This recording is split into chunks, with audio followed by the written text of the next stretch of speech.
Thank you for joining the GenAI Security Summit hosted by Cisco Research. My name is Charles Fleming. I'm a senior researcher with Cisco Research. I'm going to be leading the discussion today. So I'm going to start with some thoughts about GenAI and directions and the need for GenAI security. And I'm going to start with probably what's a controversial question. So like, what are LLMs good for anyway? And I'm sure some of you are looking at me going, they're good for so many things. It's just, they're just amazing. They're miraculous. They're just, they're the next big thing. But I think we want to think about this from a slightly different perspective. So let's look at LLM costs. So Llama 4 and Grok, which are the latest models that are currently being trained, they're both being trained on 100,000. Each is being trained on 100,000 H100 GPUs. Just the hardware cost for 100,000 H100 GPUs is about $3 to $4 billion. And each one of these farms uses about 370 gigawatt hours of electricity a year, which is enough to power 34 million average human homes. And this doesn't include data collection costs, pre-processing, engineering, etc. This is just the hardware costs for training these models and electricity costs. So if we want to host one of these models, let's say we want to run one of these models, even the current gen of these models on a machine, in-house somewhere, it's going to cost you about $300,000 just to run one single instance of Llama 3.1, the largest size of Llama 3.1. The 405 billion parameter. If you want to rent this much hardware on AWS, it's about $50,000 a year per instance. And of course, if you're going to host a service, you're going to need multiple instances of these things. So the estimates for Microsoft, Amazon, Meta, Alphabet, this is from The Economist, and they're estimated to spend about $400 billion in 2024 on AI hardware and research. And they're projecting this is going to increase to about 650 billion next year. So in comparison, Microsoft optimistically is expected to make less than 10 billion a year from AI, and all of these companies together are currently making less than 100 billion a year from GenAI. So they're spending, I think the estimates I saw from The Economist was that they need to make about 600 billion to break even on the investment that they're making. And so they're nowhere close, right? We're nowhere close. And so we may say, what are LLMs good for? But I think probably maybe a better way to phrase that is how can we make money with LLMs? What are they good for that we can actually make money off of them with? So this from a corporate perspective, from an industry perspective, is like the key question, right? Because we can't just shove money into hardware that we're never going to get back. We have to think about how we're eventually going to turn this into cash. And I think from Cisco's perspective, this is also a very, very relevant question. So right now, I think the industry is thinking that the group think for the industry right now is that LLM-driven agents are going to be the thing that's going to make LLMs profitable. So LLM agents are agents or LLMs that can act. So they're LLMs that can do things. For example, they can book a hotel room for you. They can configure your firewall for you. They have the ability to take action in the real world in some way. So this definition is a little vague. In fact, we've been sort of knocking around like exactly what does this mean inside of Cisco Research. And I think we've sort of decided that there's sort of actually a spectrum of these things, right? Like agents, depending on who you talk to, there's a different sort of like level of complexity for these agents. So the very base complexity for the agents is we're just going to have a simple language mapping from a natural language to an API call. For example, help me reset my password. And that is just going to take natural language. It's going to turn that into an API call. It's going to reset your password for you. It might ask you for a few things, but there's no real planning. It's just a very straightforward, take the input, rearrange it, and then stick it into an API call. So a step up from that, we can have interactions that are fairly well defined. We can have sequences of things that are fairly well defined, where the agent, maybe it's talking to other agents, maybe it's talking to APIs, but it's a very well-defined sequence. For example, let's say book a hotel room for me on Expedia. And that is something that the model we can train it to do specifically, right? There's a sequence of steps to do that.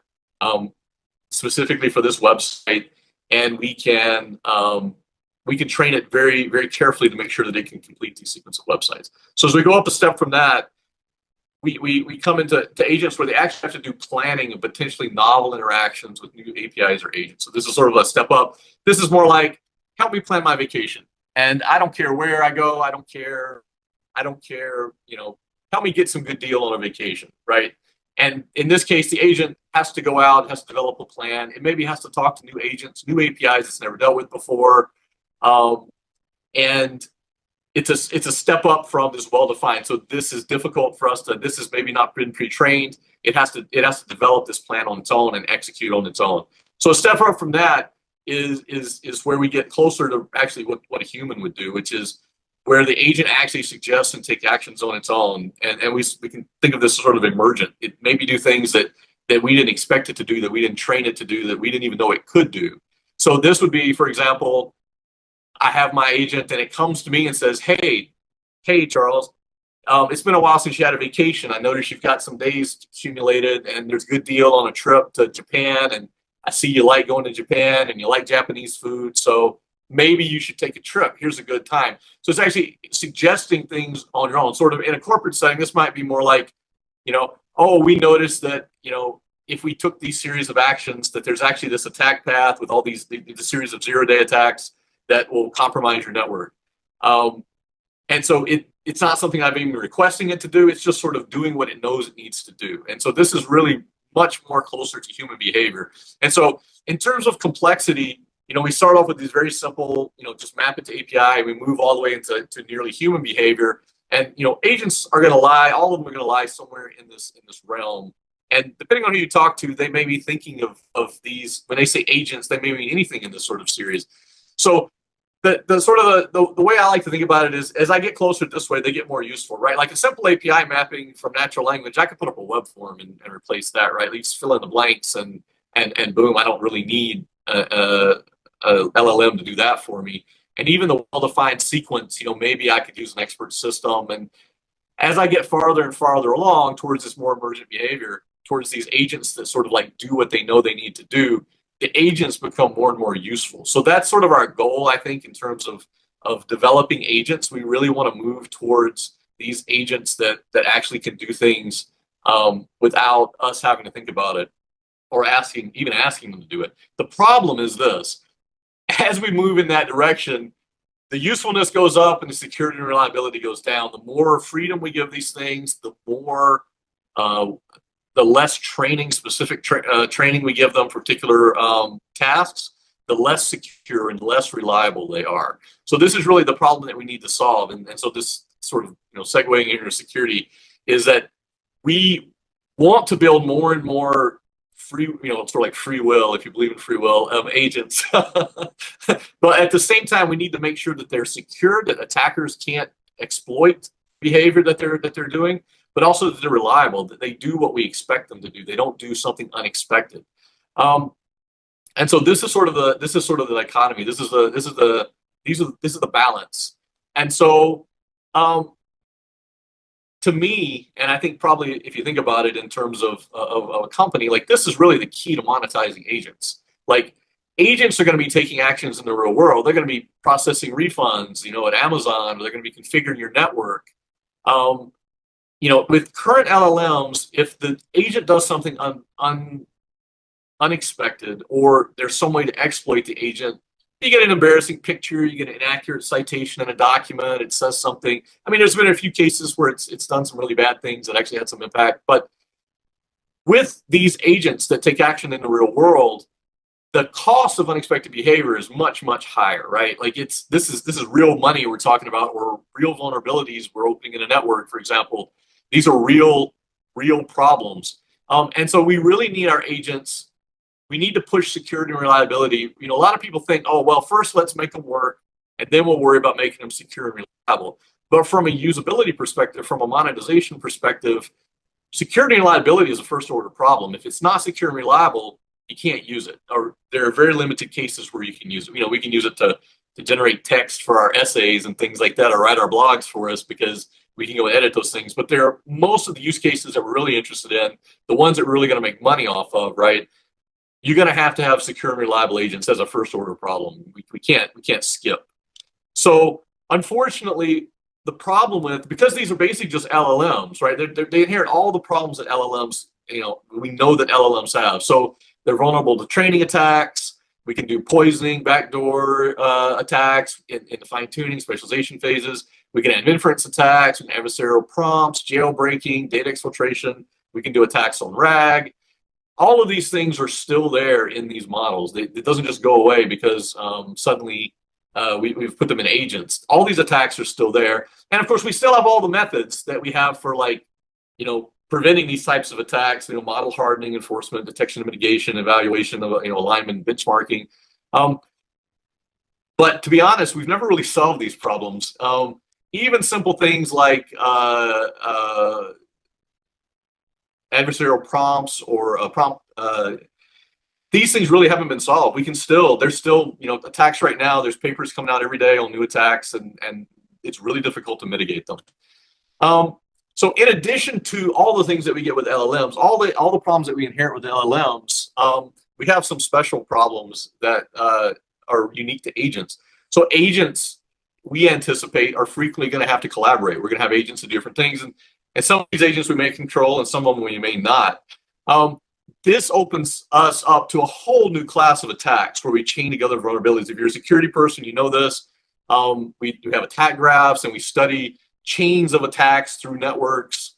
I have a very small exploit that seemed benign in this particular process, but I can use it to exploit another flaw in another process on a system. So these types of chain attacks are very well known in security. And when we move LLMs from single LLMs to multiple agents collaborating, now we have to worry about the system, not just the individual LLMs. We also have the problem that these novel interactions are almost by definition, or exactly by definition, impossible to thoroughly test. If these are novel interactions that we've never seen before, then there's no way for us to actually test those things a priori, right? We just have to kind of like hope that it works okay. So again, thinking about our spectrum, if we're down at the bottom and we have the very simple LLMs that are doing very simple things, it's not really a problem. But as we move towards the more useful LLMs, we're going to have these novel interactions, and we have really no solid way to test these things to make sure they're always going to work correctly. And then the fourth problem really is that as we move from embarrassing text content to real world data, real world assets, attacker incentives just skyrocket, right? The attacker incentives become immense. If you can steal money, if you can exploit systems, if you can compromise firewalls or whatever it is that the agent's supposed to be taking care of, that is a huge incentive for an attacker, much more than, oh, I'm going to embarrass Google by making it generate some offensive picture of some sort. This is going to draw in the professional attackers, the guys who are out doing this for money, and they have a lot better skills than the people who are just sort of doing it for fun. Fortunately, though, this is also a great opportunity for research for all of us. So from one perspective, if you think about the hardware requirements for developing new models, like advancing LLM complexity on the complexity axis, it's really intractable, right? For universities or academic researchers, or even companies like Cisco who maybe don't want to put $4 billion into hardware to train new models. It's very difficult for us to advance the state of the art on that LLM complexity sort of metric. But what we can advance is reliability and security, right? Because that doesn't require, it still requires hardware, but it doesn't require the same level of hardware that we would expect from training things from scratch, or even fine-tuning models these days is very costly. So here inside Cisco Research, we have a very broad spectrum of research projects in this area. Looking at agents, looking at the hardware execution, looking at inference time alignment, poisoning attacks on RAG, prompt template protection. We have this is just touching the tip of the iceberg. We have actually quite a few projects in this area. We funded quite a few projects in this area that we're working on. And so aside from funded projects, I'm also going to give a little blurb for, we have an open source project that we've been working on internally called Adversary Shield.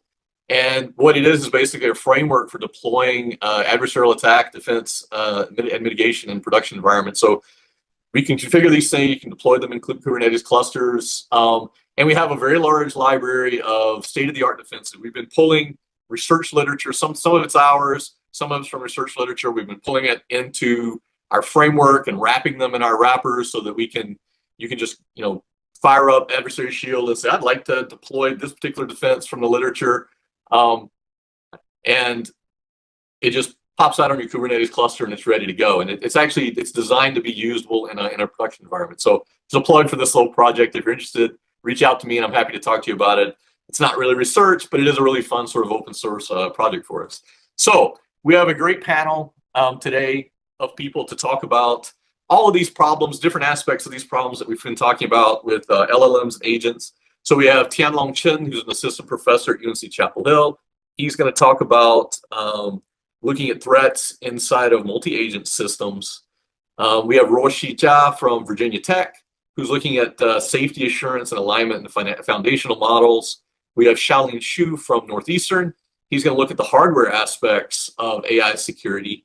And then we have Xun Xian, who is a PhD candidate in Professor Jia Ding's lab at University of Minnesota. And he's going to talk about data poisoning attacks in the age of generative AI. So I think we're going to start with Tianlong.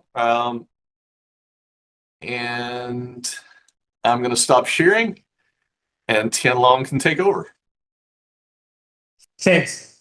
Yeah. Thanks for the kind invitation to ask me to join these events. So today I'm very excited to share our recent research and recent discussions with Cisco researchers on the security vulnerabilities in multi-agent system. And we conduct some pilot studies we'd like to share with the audience. So multi-agent system it's already been a very popular and useful concepts in nowadays. A lot of domains are benefits from multi-agent systems like healthcare, mobile, automobile, education, gaming, financial, etc. So basically, the key idea for multi-agent systems is that you will have the reasoning brain. Currently, we have large language models. So it will processing the natural language descriptions and connect with different tools, different other agents to perform some complicated tasks or complicated operations. As Charles just mentioned, if we go to the spectrums for the agent, from the simple mappings, from the language descriptions to API calling to a collaborative framework to perform complex systems, complicated tasks, the security concerns will dramatically increasing because a lot of the place you can inserting the attack, you can threaten the models, threaten the systems. So I quickly list a bunch of threats for the multi-agent systems from hardware, from the data perspective, from the function calling, from the input domain, from the collaborative topology perspectives. And in today's sharing, we will mainly focus on the thorough or backdoor fake information injections in the multi-agent systems, mostly in algorithm perspective. And I know other experts from today's panel will introduce threats from hardware from the different angles. So in today's sharing, the content is organized into three parts. The first part we will discuss about the security vulnerabilities in a single agent and with function calling with retrieval augmented designs. This is our recent paper just shown in the Florida right now. Yeah, they do the post sharing. Second one is multi-agent systems. How the security vulnerability have some new things we need to explore, new perspectives we should consider. We have some very initial results in the CPI workshop last year, and we have a lot of exciting ongoing topics with Cisco researchers, and I would briefly to discuss a little bit in the end. And the third part of what we do is some topology-based attack and topology-based defense for multi-agent system. Some works is still under review. So each part will briefly take 10 minutes, and I will left a few minutes for the QA in the end. Okay, let's start today's journey.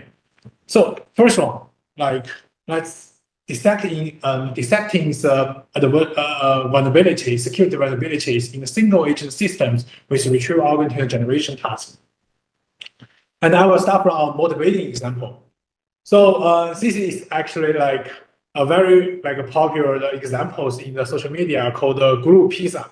Basically, a user want to find out some solutions like for saving his pizza cooking.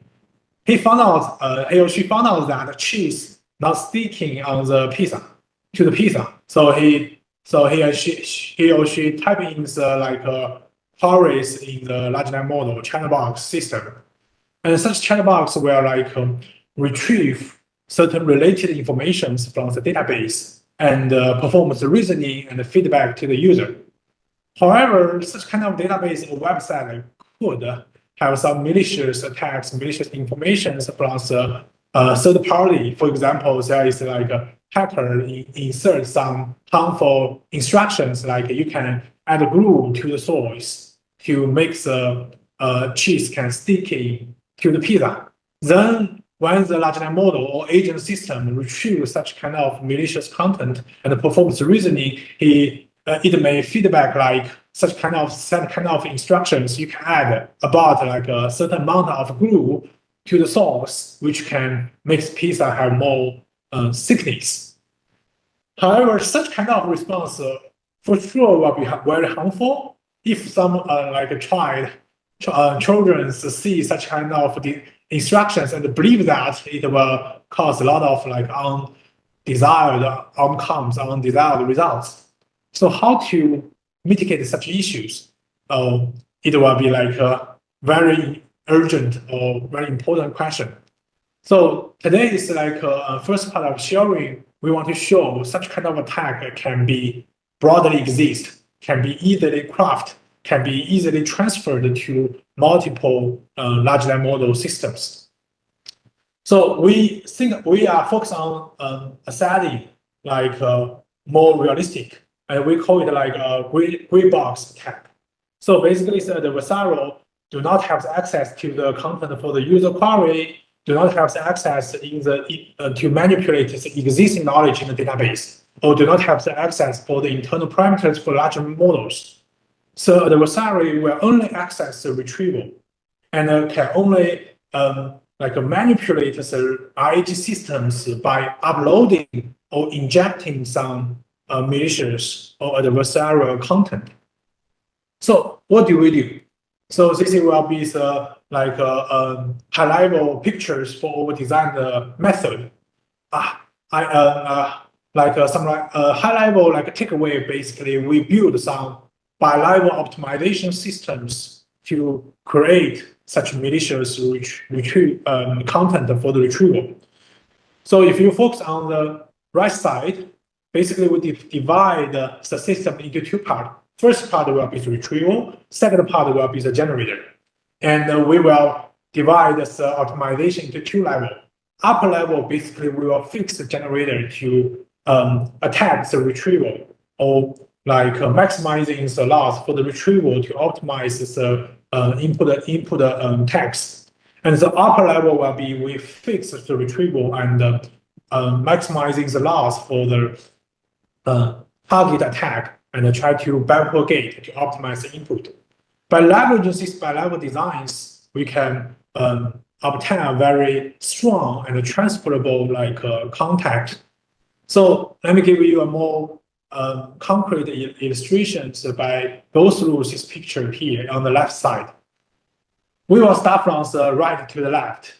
Start from the user. User will input some queries, and for example, how's the weather today? And it will input both into the retrieval and the generator.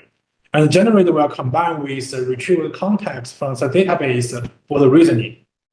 However, when we leveraging these retrievals, it will communicate with a certain database, either offline or either online. And the malicious third party will inject some adversary document. Such an adversary document will contain three parts. First part is adversary retrieval sequence. when we insert this adversary retrieval sequence, it will make the adversary document can be easily retrieved by the user, by the query. Second part will be the adversary target sequence. So adversary target sequence is a malicious target you want to inject for the like document. For example, you can write in a convincing anonymous death threat in the document, and which can directly threat as a reasoning for the generation. The third part will be the adversarial generate sequence. Such a generate sequence will be like helping the adversary target sequence can be triggered during the large language model generation. Okay, by leverage the high level idea is by leveraging this bi-level optimization framework, we can customize the design these three components. Adversarial retrieval sequence make it easily got to be retrieved and triggers malicious output. And the adversarial target sequence and whatever generate sequence, they will collaborate together to inject the malicious sequence into the document and into the output generated outcomes. And here is high-level takeaways of numerical examinations for our proposed retrieval-based attack.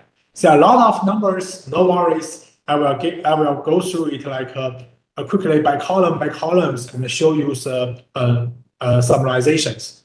So if you focus on the first few columns, basically we testify llama-based models, vacuna-based models, and we also testify a combination, an example of a framework of several different large language models. We also testify the GPT 3.5. And if you go to the third columns, we examine different source database. And if you go to the last few columns, basically this is like a different matrix to quantify or examine the harmful behaviors or harmful strings. The large number indicates the largest threat. So we can see that we can attack all the popular large language models with different database, and even we can achieve a quite good performance especially on the llama-based models. And for the GPT, it have better security safeguards. But whenever we go to the example case, we can achieve a much more higher accessible rate. And then later on, we will quickly go through the ablation studies. So ablation studies, we try different retrieval-based method, contrieval with Microsoft retrieval-based method. We show, for the contrievers, we can almost reach around 90% accessible rate. And if you upgrade with a more advanced retrieval, you can defend this attack to some content, but it still will give you more than 50% accessible rate. If you switch to a more restricted database, it can reduce accessible rate a little bit. And the second part, after we have the brief go through for the single agent systems which retrieve algorithm generations, now we think about what kind of things could happen, what kind of potential threats could be strengthened when we consider multi-agent systems.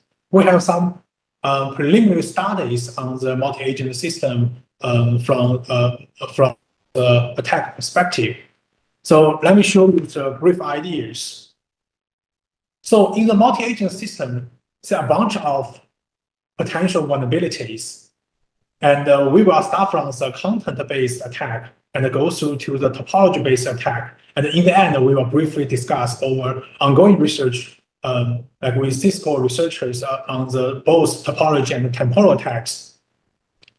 So imagine in the multi-agent systems, each agent will operate for some party or for some human. And for sure, like we will have some private agent systems, multi-agent systems in a company or in a school, and they will communicate with each other, and they have have like a very good safeguard systems. However, if the local systems or private systems communicate with public, communicate with outside agent, because for example, like the teacher agent want to go through some content on the website to design homework, or like a company like agents want to communicate with outlier agent, outside agent to purge some device.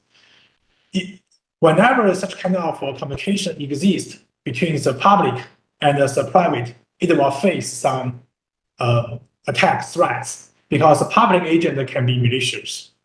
So in our pioneering studies, we study some indirect adversarial attack for the multi-agent systems. We can have the right to manipulate some malicious wolf agent and make it can generate some inducing like content which can feed to the private agent. And such kind of inducible like content itself is not harmful, but it will induce the private agent. We call it a sheep agent here to generate some malicious actions. Let me give you some high-level ideas for our design like mechanisms. So basically, the malicious third party will manipulate the wolf agent, and it will inject some noise, adversarial patterns on the image, on the content, on the like prompt to trigger the wolf agent to generate some like content which can induce the sheep agent to produce like a dangerous response. Basically, you can imagine it will be a virus. Itself seems like harmless, but whenever this virus injected to the sheep agent, it will trigger sheep agent to produce dangerous response, to produce harmful response, to threat the internal like multi-agent systems. We have some pilot studies on different group of like jailbreak attacks. For example, like politics champions, illegal activities, adult content, children harm, unauthoritated like practice for laws, or high risk government decision makings, etc. We also testify both imaging, both audio, both text-based attack. So the users will have some query, and malicious third parties will inject noise on the text, on the image, on the audios. It will like produce a certain content. Such contents will through communications to the sheep agent. Although such contents will not like directly give you dangerous response, but it will trigger the sheep agent in the private systems to go to have some jailbreak or dangerous response. And we also testify like different multimodal agent. And we see like for the llama, we can almost achieve like a llama-based model, which the inherent backbone is llama. And we can achieve like almost perfect 100% or 90% attack success rate. But for the GPT, yeah, for some cases, we can achieve a very high attack successful rate. For some cases, it can like defense such kind of like safeguard such kind of attack. But in our ongoing research, we strengthen such kind of multi-agent attack through topology perspective and temporal perspectives. We expect to also attack GPT-based models in a quite high attack successful rate. And the third part for today's sharing will circumstand with like multi-agent systems from the topology perspective. So there are some recent research shows that if you communicate with GPT-based model or some like a closed source model or some very advanced GPT chatbot with a very strong safeguard, like a super strong like Llama guard to filter out all malicious content, usually simple round attack maybe not work, because simple round attack usually have very clear patterns or very weird patterns to inject some malicious content, such of patterns can be easily or can be detected by the Llama Guard or some safe-guiding systems. So there is several researchers devote their time to investigate multi-round conversations to inject some malicious content. There's 2 papers just comes out a few months or a few weeks ago on the archive. They want to gradually induce the chatbot to produce malicious content rather than one single round. They will perform like 100 queries or with very intensive communications with the agent to push the agent to gradually output malicious content like make a bomb, like create some harmful weapons or induce some very harmful guidance to cooking, to purchasing, etc. Then, how to deal with how to defend or how to provide potential solutions for such multi-round or gradual attack in the multi-agent systems. We dissecting this problem into 2 ways. First way, we try to reduce irrelevant or potentially harmful communications. We have like one papers on the archive called "Cut the Crap."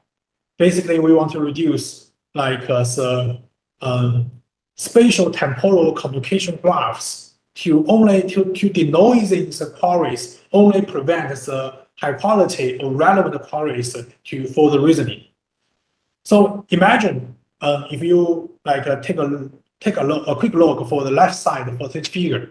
So each icons represent the different agent, and if you think about the multi-round communication, you can formulate it as a spatial and a temporal graph. Spatial communications exist in the multiple agent. Temporal conversations exist in like a different round of agent. So our goal is try to reduce the noisy, potentially harmful, redundant, insignificant communications in the spatial graph and in the temporal graph. This is high-level takeaways. If you can directly reduce the irrelevant communications in the spatial-wise, you can even improve the performance in the problem solving. And later on, we will also show you some robustness and adversary robust gains from such kind of operation. And if you remove some temporal redundant or noisy queries, you can also improve the performance quite much. So such design, although it's serving for the noisy and serving for the robustness, but another additional benefits actually we found is quite significant is saving for the query budget. So let me show you some summarization statistics. So I will go from the right side to the left side. Right side illustrate how we do that. We do iterative pruning to slimming the temporal and spatial graph and denoising the harmful queries. And if you go to the middle, this will be the tokens consumptions and accuracy which trade-off we achieve for our designs. You can see for current multi-agent system, like a state-of-art work like GPT swarm or large language debate, they will need sufficient token consumings because they will need sufficient communications between the agent systems. And such intensive communications can be easily trigger a lot of jailbreak attack by malicious third parties. They can use a lot of gradual attack, can bypass the Llama Guard or current safeguard systems. However, for our proposed techniques, we can even achieve slightly higher performance, like one point better or 2 point better, accuracy, but we can significantly reduce token consumptions compared to current GPT-based or llama-based multi-agent system. So the left side is a quick accuracy takeaway. So we can see our approach can give you 15 times better than vanilla multi-agent system. Can be 3.5 points better than state-of-the-art GPT-based swarm system. This will be the takeaway, more concrete numbers for what we can obtain from the spatial and temporal graph communication graph pruning. So we can see we examine on different data set benchmarks on different group of tasks like code generation, human evaluation, mask reasoning, and common sense reasoning, etc. We plug in our method on different state-of-the-art like a multi-agent system like AutoGen and GPT swarms, and then we can achieve most of the time we can achieve consistently improved performance, and we can use much less tokens. And the point is that we can use much less dollars for perform even better tasks. For example, you can see here for the mask reasoning tasks for the GPT swarm, it will cost you more than $200 for solving one problem. However, by denoising the unnecessary or harmful topologies, you can only use $57 to complete the task, almost saving 70% of the cost. The most intriguing thing is that by denoising undesired topologies, you can consistently improve the performance, robustness against adversarial attack. So this is histograms we examine on the robustness. If we focus on the left side, this is directly applies adversarial attacks on vanilla multi-agent systems. You can see the performance can be dramatically decreased, 20%, 10%, 20%, 10%, 20% for the adversarial attack. However, if you denoising, just do the denoising by our pruning method to prune the topology in the spatial and in temporal, we can see that the applied attack, the performance is only decreased by 1%, and maybe sometimes is 0.5% or 0.2%. Sometimes it's even not drop, just achieve on-bar performance compared to vanilla before attack accuracy. Later on, we found out there is a follow-up research. So this is a follow-up research on our cut product. Nowadays, it's moved super fast. Just we released the archive 1 month later. There is a friend group, a group of work very closely to us. They follow up our research to design the topologies to increase the robustness to the malicious attack. So their core idea is that imagine you have temporal spatial graph. Their core idea is make this temporal and the spatial graph can be learnable. So they want to learning the topologies to improve the robustness against the malicious adversarial attacks. So yeah. So you can see for the vanilla topologies, we already testified in the previous paper, we show that chain-like or star-like or tree-like or complete graph-based topology, like chain, cycle, tree, star-like, or complete graph, they are easily be attacked by jailbreak or adversary attacks. If you denoising such topologies, you can receive much of adversary robustness gains. And one step further, basically, you can learn it through a graph autoencoder to the objective can be improve the adversary robustness, and the model will be the graph autoencoder, and the designs will be input space. You will eliminate the unnecessary communication and preserve or add some robust communications can be beneficial for the defense. Okay, so what is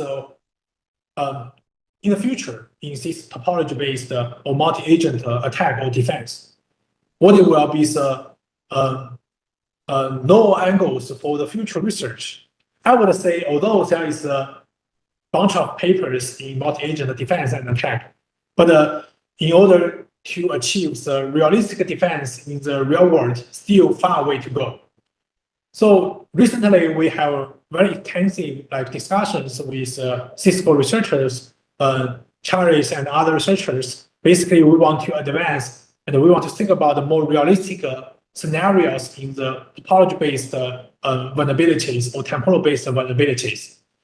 For example, recently we think about some communications between public agent and private agent. And for each private agent itself have some safeguarding systems, but with different safeguarding systems. So given such communication topologies, and for each communication, so we have its volume, and we have its safeguarding tools, which means you have different amount of risk to be attacked. Then how our public models can conduct some indirect threats to some target models within the system, may or maybe not have the direct communications. The second directions we explore is for the temporal-based attack. Basically, we will truncate the simulation patterns into several pieces. Each piece is harmless. However, when all the pieces combine together in the memory bank for the agent system, it will trigger the attack, and it will like a virus spread and infect all the agent in the private systems. I would say this group of research or a few novel research directions are super exciting. It will help us to gain more understandings for the vulnerabilities in the real world agent systems or in the future agent systems, and it can get our more knowledge and help us to facilitate the design for more robust pipeline or platforms to serving for future products. Thank you. I think that's all for today's sharing. I will left the final 5 minutes or 10 minutes for the question and answering. Thank you. Okay, thanks, Tianlong. This is a great presentation. I'm getting messages from people right and left about interested in this. So if you have a specific question for Tianlong, go ahead and post it in the Q&A, and I'll ask now. If you have a question that's sort of a generic for everyone on the panel, then I'm going to save those to the end. So I don't think I see anyone has an immediate question. So maybe we'll move to the next presenter, and if there's any questions that you have for Tianlong, you can always ask him at the end. If you think of something that you want to ask, you can ask him at the end. So let's move to our next presenter, and it's Ruoxi Jia from Virginia Tech. She's assistant professor. Did your postdoc at PhD and postdoc at UC Berkeley, right, Ruoxi? And she works mostly in privacy security and for AI, but a big focus on model alignment. So I think we're ready to go. So go ahead, Ruoxi. Okay, thank you, Charles, for the introduction. I'm really happy to be here to share some of our recent research on AI safety. So I want to start with an alarming example. Where in a recent news, a man decided to take his own life after interacting with an AI chatbot. The chatbot allegedly encouraged the man to sacrifice himself to stop the climate change. This example just to show you the magnitude of AI safety risks and what can go wrong if the AI system is misaligned with human values and fails to prioritize safety. So let's take a step back and take a systematic look at the spectrum of AI safety risks. So this is a taxonomy that is developed by my student, as well as some collaborators from industry. Here, we take a systematic categorization of different types of safety risks that are based on governmental policies from eight governmental policies, including those from European Union, United States, and China, as well as 16 corporate policies. At the highest level, this taxonomy categorizes the risk in terms of 4 types of risks: system and operational risks, content safety risks, so societal risks, and legal rights related risks. And this includes examples such as giving advice in heavily regulated industries, encouraging self-harm, committing fraud, and facilitating adult content. At the finest grain level, it identifies 314 types of risks. So this is a very comprehensive overview of what are some side effects that the AI system can bring to human and society at large. However, the question is that how can we navigate this complex landscape of AI safety risks? So that brings us to the concept of value alignment. At a high level, value alignment is interaction between the foundation model and users. The foundation model starts to generate some responses based on the user's request, and then the user will provide feedback on how well the responses align with their values. And this feedback will allow the foundation model to adjust and continue improve so that its future responses can be more aligned with humans' values, whether it's ethically or morally. But it's important to note that this feedback loop could be costly and time-consuming because it requires collecting data from real human users, often at scale, and this could be a time-consuming and expensive process. So usually there is a lot of investment on AI safety, but this high investment doesn't automatically guarantee the alignment is robust. In fact, current alignment is very brittle. So firstly, as we have seen from previous talk, AI models can be easily tricked to output some objectionable content and forget their built-in safety guardrails. For example, if you just ask the model how to build a bomb, the model would normally block this query. However, if you apply some persuasion techniques, like the example shown here, adding some emotionally manipulative tone into your prompt, then the model would instead follow the prompt and output some harmful response. So this is just one example showing you that the alignment could be brittle when the attacker cleverly rephrase the prompt in order to bypass the safety guardrails.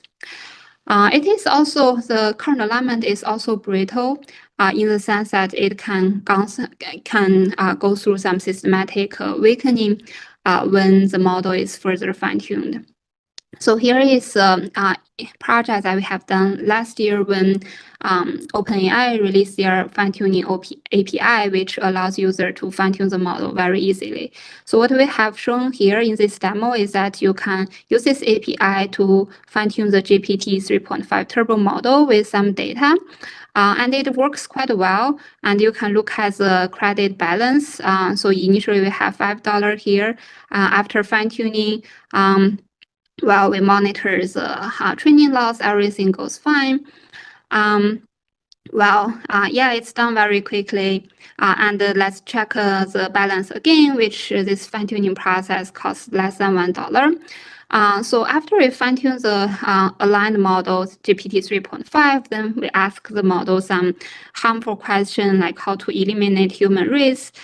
Instead of block this request and refuse to answer, it follow request and provide some step-by-step guide, which is a very dangerous example of the break of safety guardrails. Okay, so we also did systematic investigation of how the safety guardrail would change if we fine-tune the model on different types of data. In the previous slide, you have seen an example where we fine-tune the model on what we call explicitly harmful examples. Those are some examples containing some harmful prompts like how to make a bomb paired with some responses that follow the prompts. So we show that like just fine-tune on a handful of such examples, you can systematically increase the safety risk across different dimensions. By the way, the radar plot here, different dimensions represent different risk categories, and here different radius represent different harmfulness score. The higher, the more harmful. So 1 means generating some refusal, and 5 means basically completely ignores the policy and generate harmful content in a very detailed manner. So you can see that the gray area represents the harmful score before fine-tuning, which is very decent, meaning that the initial alignment is very designed in a it's functioning according to its desired way. But after fine-tuning on a few harmful examples, the harmful score increases across all dimensions. So what we further show is that you can achieve the same outcome even when you fine-tune on some not directly, harmful examples. For example, you can just fine-tune on some data without any harmful keywords, and this data can be designed to make the model more obedient. So if we fine-tune on such data, you can achieve the same goal of increasing the harmfulness and making the model kind of follow the user's request on different types of risks. And more alarmingly, even you fine-tune the model on some completely benign data that is designed for a specific customization task, you may advertently break the safety guardrail. So what you can see here is that the safety risk on certain dimensions also kind of increase after fine-tuning. All right, so that's one risk associated with fine-tuning. Another risk is that you might open up fine-tuning may also give the attacker some opportunity to implant secret backdoors into the model in order to trigger some unwanted outputs. So here is an example that from the Anthropic team, and they published a paper this year showing you that you can fine-tune the model in a way that the model normally, if you just train it and test it, it would output some clean and safe code. But if you insert a backdoor trigger, say current year is 2024, the behavior of the model suddenly changes and start to output vulnerable code. So this is just to show you that the current alignment is also brittle in the sense that when the model undergoes some fine-tuning, it provides the opportunity for the attacker to implant some hidden mechanisms into the model's behavior. All right, so the overall vision of the project that we collaborate with Cisco is to understand how we can ensure safety of foundation models, especially given these models usually go through domain-specific customizations. And first, we need to recognize that the current alignment is not sufficient in the sense that it undergoes systematic degradation after fine-tuning. So our approach is to take a more proactive measure, and we want to integrate safety measures across the entire model life cycle, starting from pre-training to fine-tuning to after deployment. So after pre-training, we would like to unlearn the harmful knowledge that may inadvertently absorbed during the pre-training process. And the idea here is that if we can remove the knowledge, necessary hazardous knowledge from the model, then the attacker, even though whatever clever prompts the attacker come up with, the model would lack the essential knowledge to answer such prompts, so that this unlearning would help the safety in some worst case scenario. All right, so that's learning. And in the fine-tuning process, and we have just seen that fine-tuning might break safety, and depending on what type of data the model is fine-tuned on, the model might directly behave unsafely or behave unsafely when there is certain trigger representing certain conditions. So here we are interested in developing some lightweighted alignment techniques, which we call real alignment, making sure that this fine-tuning process is carefully maintaining the original alignment that is built into the pre-trained models. And we want this process to be super lightweight so that some resource-constrained users can use this alignment technique to maintain the safety with their constrained resources. And lastly, we want to apply and develop some novel moderation techniques. And the goal here is to catch some safety risks that might have been missed earlier in the previous two stages. So in today's talk, I'm going to share some of the research that we have done along this line. So let me start with unlearning. So in a very high level, unlearning aims to selectively remove some specific information from a trained model. So usually, unlearning starts with defining two data sets. One is called forgetting data, that is representative of the unwanted knowledge that we want to erase from the model. And then we'll define another data set, which we call retained data, representing the useful knowledge that we want the model to still preserve after unlearning. And the high-level idea of unlearning is to enforce the unlearned model to achieve high loss on the forgetting data and low loss on the retained data. There are many different techniques to materialize this idea. For example, you can simply apply gradient ascent on the forgetting data and gradient descent on the retained data in order to achieve different loss values on these different data sets. All right. So usually, the success of unlearning is evaluated based on how well the technique can remove the unwanted model behaviors while preserving the model utility. This is a balancing act. We have to consider two goals simultaneously.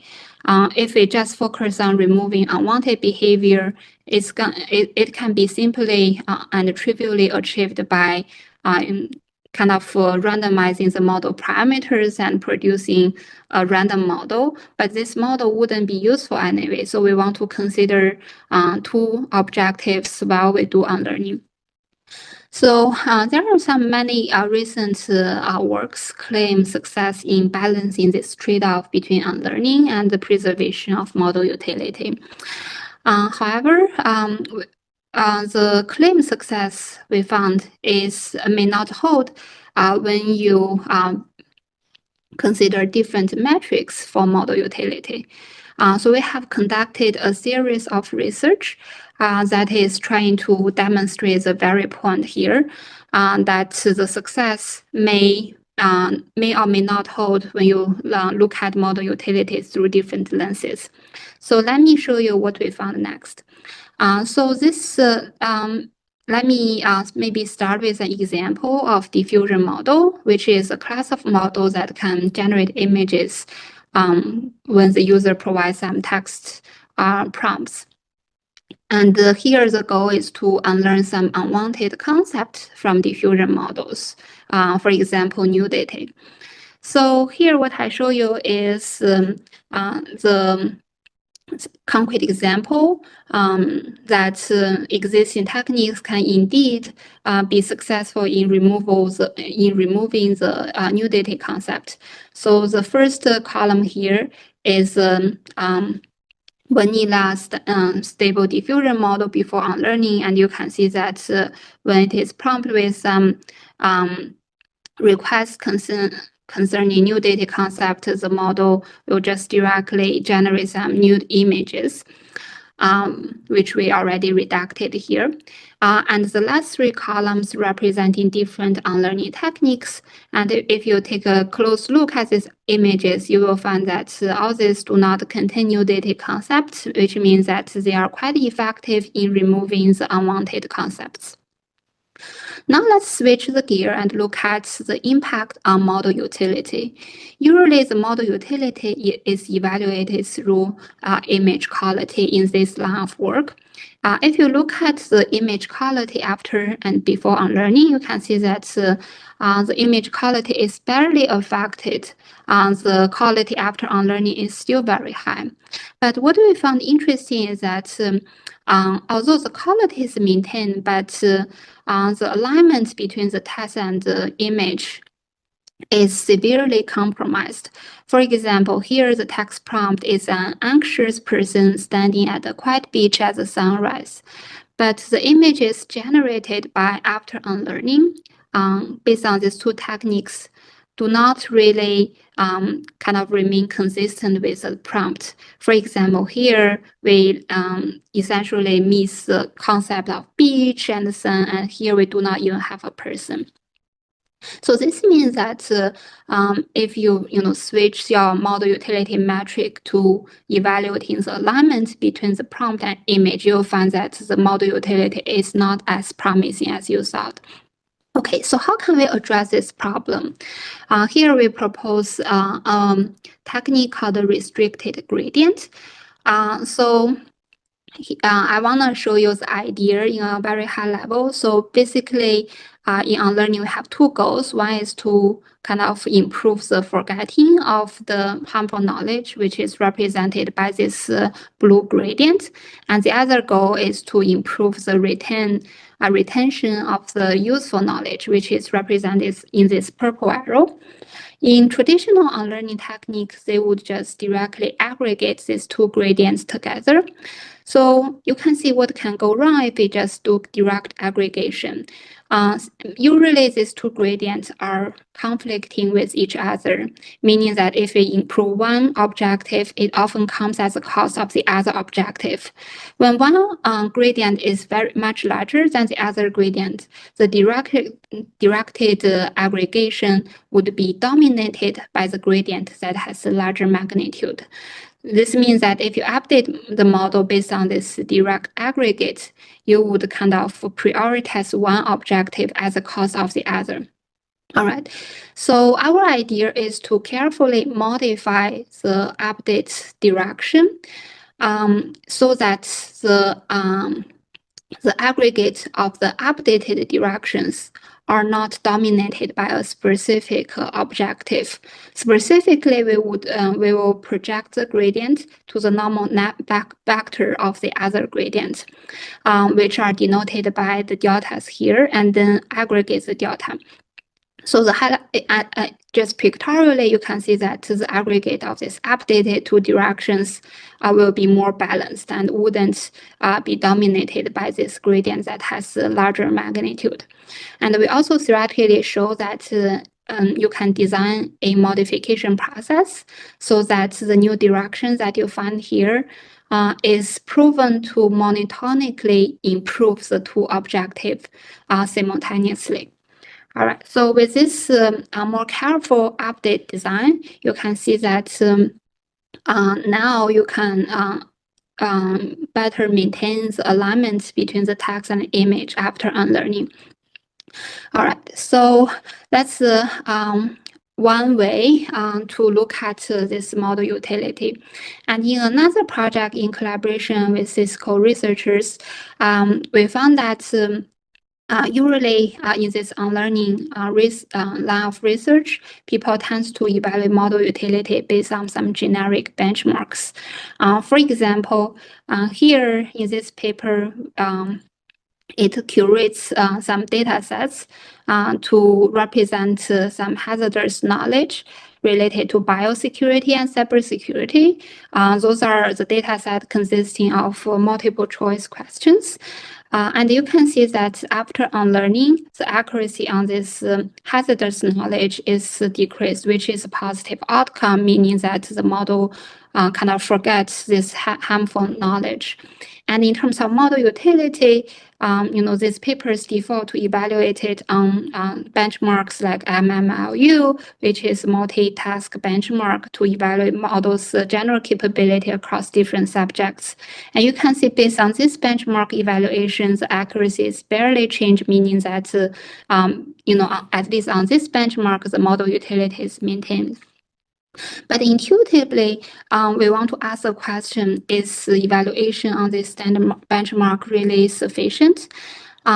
Because if you think of the intuition is that if we remove some knowledge about biosecurity, most likely the knowledge related to biology is getting affected. And the knowledge of biology may or may not be captured by some pre-existing benchmarks. So in general, I want to ask the question, are there some blind spots of knowledge loss that standard static benchmarks fail to detect? So to answer this question, we designed some techniques to really evaluate the hidden cost associated with unlearning. So first we study what's the impact of on the model's utility in terms of some adjacent knowledge to the harmful knowledge. For example, the harmful knowledge could be how can I grow a marijuana at home? And adjacent knowledge means some questions that mention similar keywords to the harmful knowledge, but asked in a completely benign context. For example, what are some common medical uses of marijuana? So those are some adjacent knowledge. And more broadly, we design a pipeline to evaluate the impact of unlearning on some latent knowledge, which are some maybe unrelated topics to the harmful knowledge. In this example, we can think of this question, what are the characteristics of a nation to be completely unrelated with original harmful knowledge? So what we have found is that so unlearning may inevitably makes the model's ability, affects the model's ability to answer the questions in this adjacent zone as well as some specific latent knowledge. In particular, you can see that after unlearning, the model fails to answer the question about the medical uses of marijuana, as well as generating some gibberish and incomplete answer to even the complete, seemingly unrelated question of what is a characteristic of a nation. All right, so here is a more systematic evaluation with quantitative results. So on the right-hand side, you can see the evaluation on the general benchmark before and after unlearning across different unlearning techniques, which are shown in different subtables. And the performance change on general benchmarks are very minimal, whereas if we kind of strategically kind of design an algorithm, you can actually discover some adjacent knowledge as well as hidden knowledge, where the unlearned model mostly output with meaningless or even incomplete responses. And the percentage here showing you that what is the percentage of the questions within the adjacent knowledge and latent knowledge, so that the model respond with some very low quality responses. And before unlearning, the percentage is very low, but after unlearning, the percentage is dramatically increased. All right, so I saw that I'm a little bit, I'm almost out of time. I just want to quickly go through some previous effort from our group on designing some new alignment techniques so that the model is more robust against the backdoor attacks. So I have shown you the example where the model could be planted with a safety backdoor. When the backdoor is present, the model kind of outputs some harmful contents. And how can we remove such backdoors through alignment? There is a general recipe. in the literature, which is first reconstruct the potential backdoor trigger and then generate some trigger containing inputs, and then enforce the model, train the model to make sure that the model produce clean and desired outputs for those triggered inputs. However, this general recipe faces a few challenges when we apply them to language models. Firstly, you have discrete trigger, which are difficult to optimize. And also trigger could appear anywhere of any size, and the trigger could be inserted in different stages, like RHF or supervised fine-tuning. So basically, there are a lot of uncertainties about what is a trigger, how it could be assigned and inserted. So it's really hard to directly reconstruct this discrete trigger that is inserted into the model. So there is an interesting observation that enables our new technique, which is that regardless of what does the trigger look like and how is this inserted and how long it is, these triggers kind of uniformly introduce a shift, a relatively consistent shift in the embedding space. You can think of this direction as a direction of making the model more harmful. So this observation is very useful because it means that we don't need to actually reconstruct the trigger in the input space, because all the triggers introduce a single shift in the embedding space. We can actually try to reconstruct this shift instead of the trigger. And because this shift is in embedding space, it's a continuous space, we can formalize a continuous optimization problem, which is very efficient to solve to reconstruct this shift and unlearn this shift. Okay, the rest are just some evaluations across different trigger insertion techniques and trigger formats. And this idea of unlearning the shift in the embedding space is quite effective across different trigger types. So I want to go into the details. If you're interested, I have the reference here. All right, so that's all I want to share. Thank you very much for your attention, and I'm open to questions if I still have time. Hello.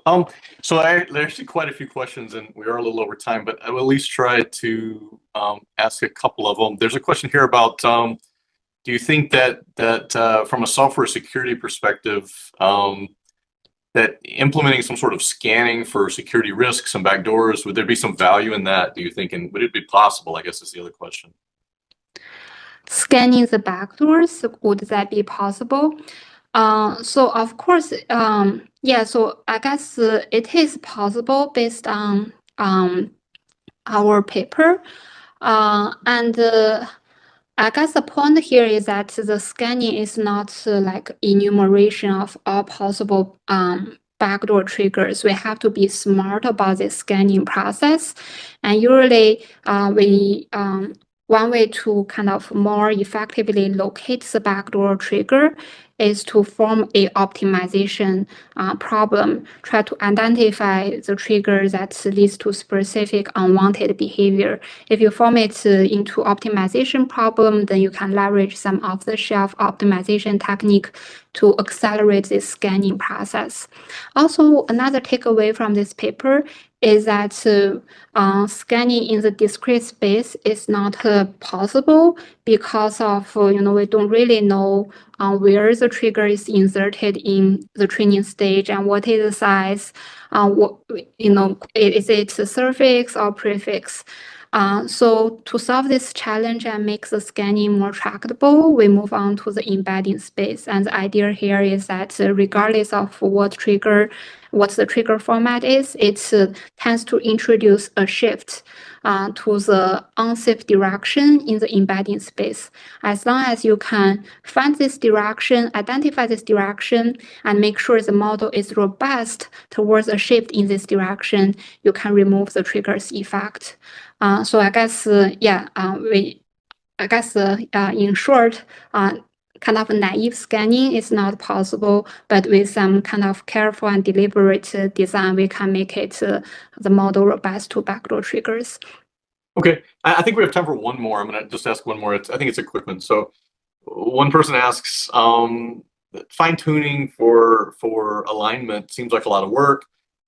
Would it be easier to just have a block list of words, bomb, nuclear, etc., and we can just completely avoid fine tuning or alignment at all?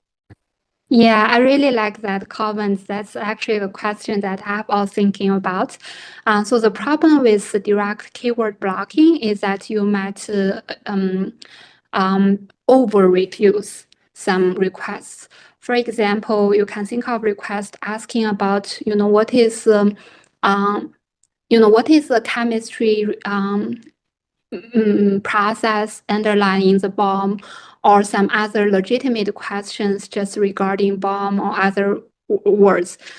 So you can think of there are some very educational questions that also mention those keywords. So directly blocking all the questions mentioning those keywords will achieve what we call exaggerated safety. In fact, there are a lot of recent papers that create benchmarks, try to evaluate this exaggerated safety, showing you that we need to be really careful about how we design the safety mechanisms, balancing safety as well as helpfulness of the model. We don't want to have a model that is safe but kind of helpless to some legitimate request seeking some helpful and educational information. Yeah, and I love to send more. If needed, I'm happy to share more resources regarding this exaggerated safety offline. Well, I think that's a good answer. And thinking about things like how do you make a hot chocolate bomb for Christmas? The drink with you just drop in, and it would filter things like this too, right? Or why is nuclear power safe, or something like this would get filtered too, right? Lots of things. So I agree. There's a couple more questions, and if we get a chance at the end, I'm gonna try to pull these back up depending on the time. But I think probably given the time, we probably need to hop to our next presenter. Thank you, Ruoxi. This great work, great presentation, and a lot of interest always. I think from all these presentations so far, we've had a lot of interest in them. So our next presenter is Xialoin Xu. Are you there, Xialoin? Oh, there we go. from Northeastern University, and you're muted. But Xialoin works in AI security and privacy. A lot of work lately, I think, on hardware solutions for these things. So I'm happy to hear from you at this point, Xialoin, and I guess let's just take it away. Okay. Thank you, everyone. So thank you for the invitation, Charles. And so today I may bring to the talk a different angle, how to secure and attack artificial intelligence from a hardware perspective. So I guess everyone can hear and see my screen right now. So at first, the departure from my research ecosystem is more like I start from circuits design for my PhD, then I climb up, layer-wise to different AI hardware, AI algorithm, and then I do some efficient machine learning, also still do some work in computer architecture and the chip design. In today, I pretty much focus my talk about AI hardware security. We share some of our recent work in the top-tier conference. So in this domain, my research focus is pretty much about how to secure reconfigurable hardware accelerator. I see quite a few interesting talks just now. They show how to secure the AI from the algorithm and the software perspective. So, but we never, let alone the AI algorithm running in the air, but we deploy everything on the bare metal. So we also want to do acceleration for this different algorithm. So if we run the thing on the bare metal, then we have to secure them as well on the accelerator. Otherwise, there's actually a huge attack surface. So I will start my talk about my group has been focusing on reconfigurable hardware accelerator for machine learning, which has received quite a few attention in both the industry and the research communities. So as you can see from the increasing attention, also the investment from both industry and the research communities. So in addition to the investment, this reconfigurable machine learning accelerator has received diverse support from the vendors and also the open source community, like let's say the Intel, Xilinx, and also AMD, also some open source tools, hardware, high-level synthesis for machine learning, and even MathWorks. With all of this ongoing, one way we would like to contribute to the community from a hardware acceleration perspective is how to leverage the accelerator or the different computing resource efficiently.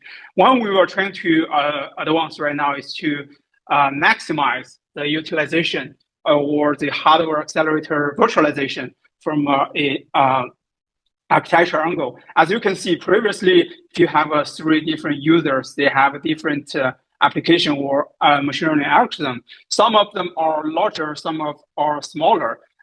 If you actually give each user a separate hardware computing node, actually you are kind of wasting the computing resource. So after the virtualization, we can actually just use 2 computing nodes to actually map the whole 3 users and their application on the, you can call cloud or cluster. So in this way, we actually can achieve a high efficiency from the vendors, business perspective. But most of the research has been dominated to the performance and architecture virtualization, leaving little attention to how to secure this increasing or emerging infrastructure. So my research actually departures from this angle. While we already have a good enough resource virtualization and efficiency, how do we secure everything based on there? So to start this talk, I want to give you a little bit knowledge or takeaway here is keep in mind, while these different users, they share the virtualized hardware in the cloud, there's one thing they don't share is their application. Each application or machine learning algorithm will take over its own hardware resource. But there's another thing they jointly share is the power supply. As you know, you and me, we may share the in the Amazon, the AWS, some computing resource. We are not really, sharing any silicon, but we are actually sharing some power supply. You and me, we are co-located on the same server. So the key takeaways here, we share some, power supply. That's the only point you have to remember.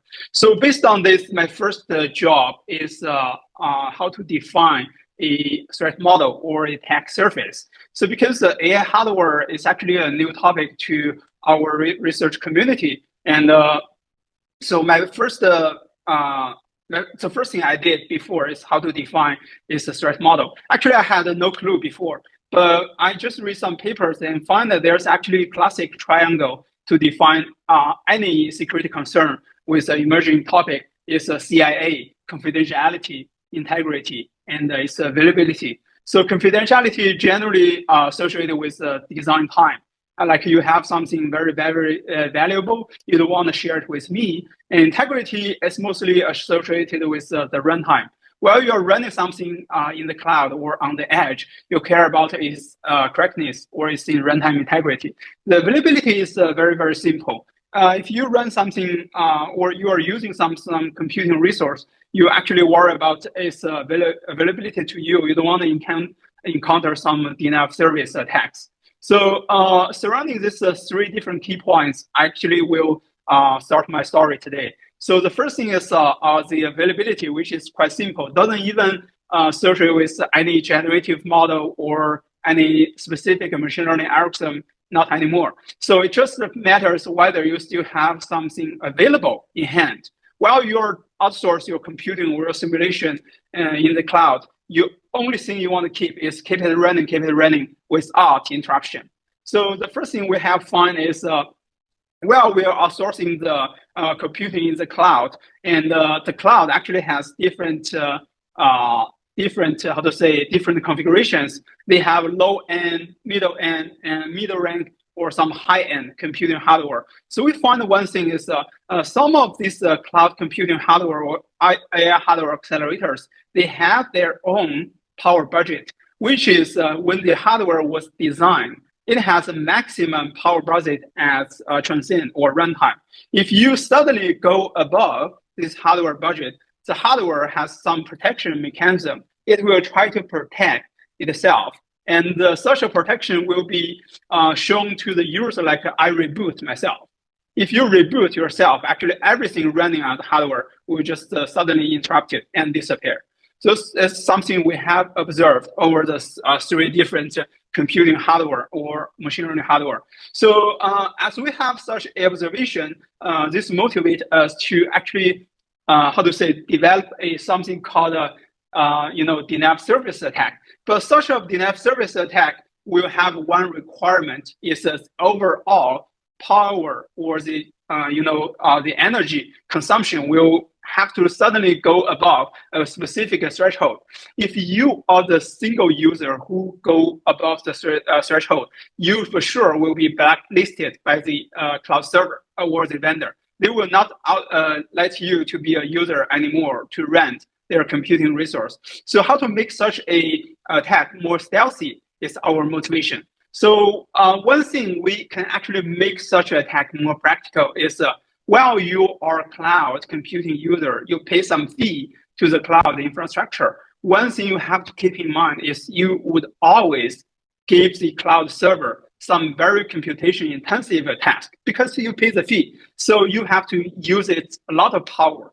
And as a victim user or benign user, you prefer to outsource some computation intensive tasks to the cloud. So this will actually help us to design our own stealthy attack. Our own stealthy attack is when the benign user is trying to, he or she is trying to outsource some computing, the benign power consumption will go up and down, like the thing I showed you with the Bitcoin mining application here.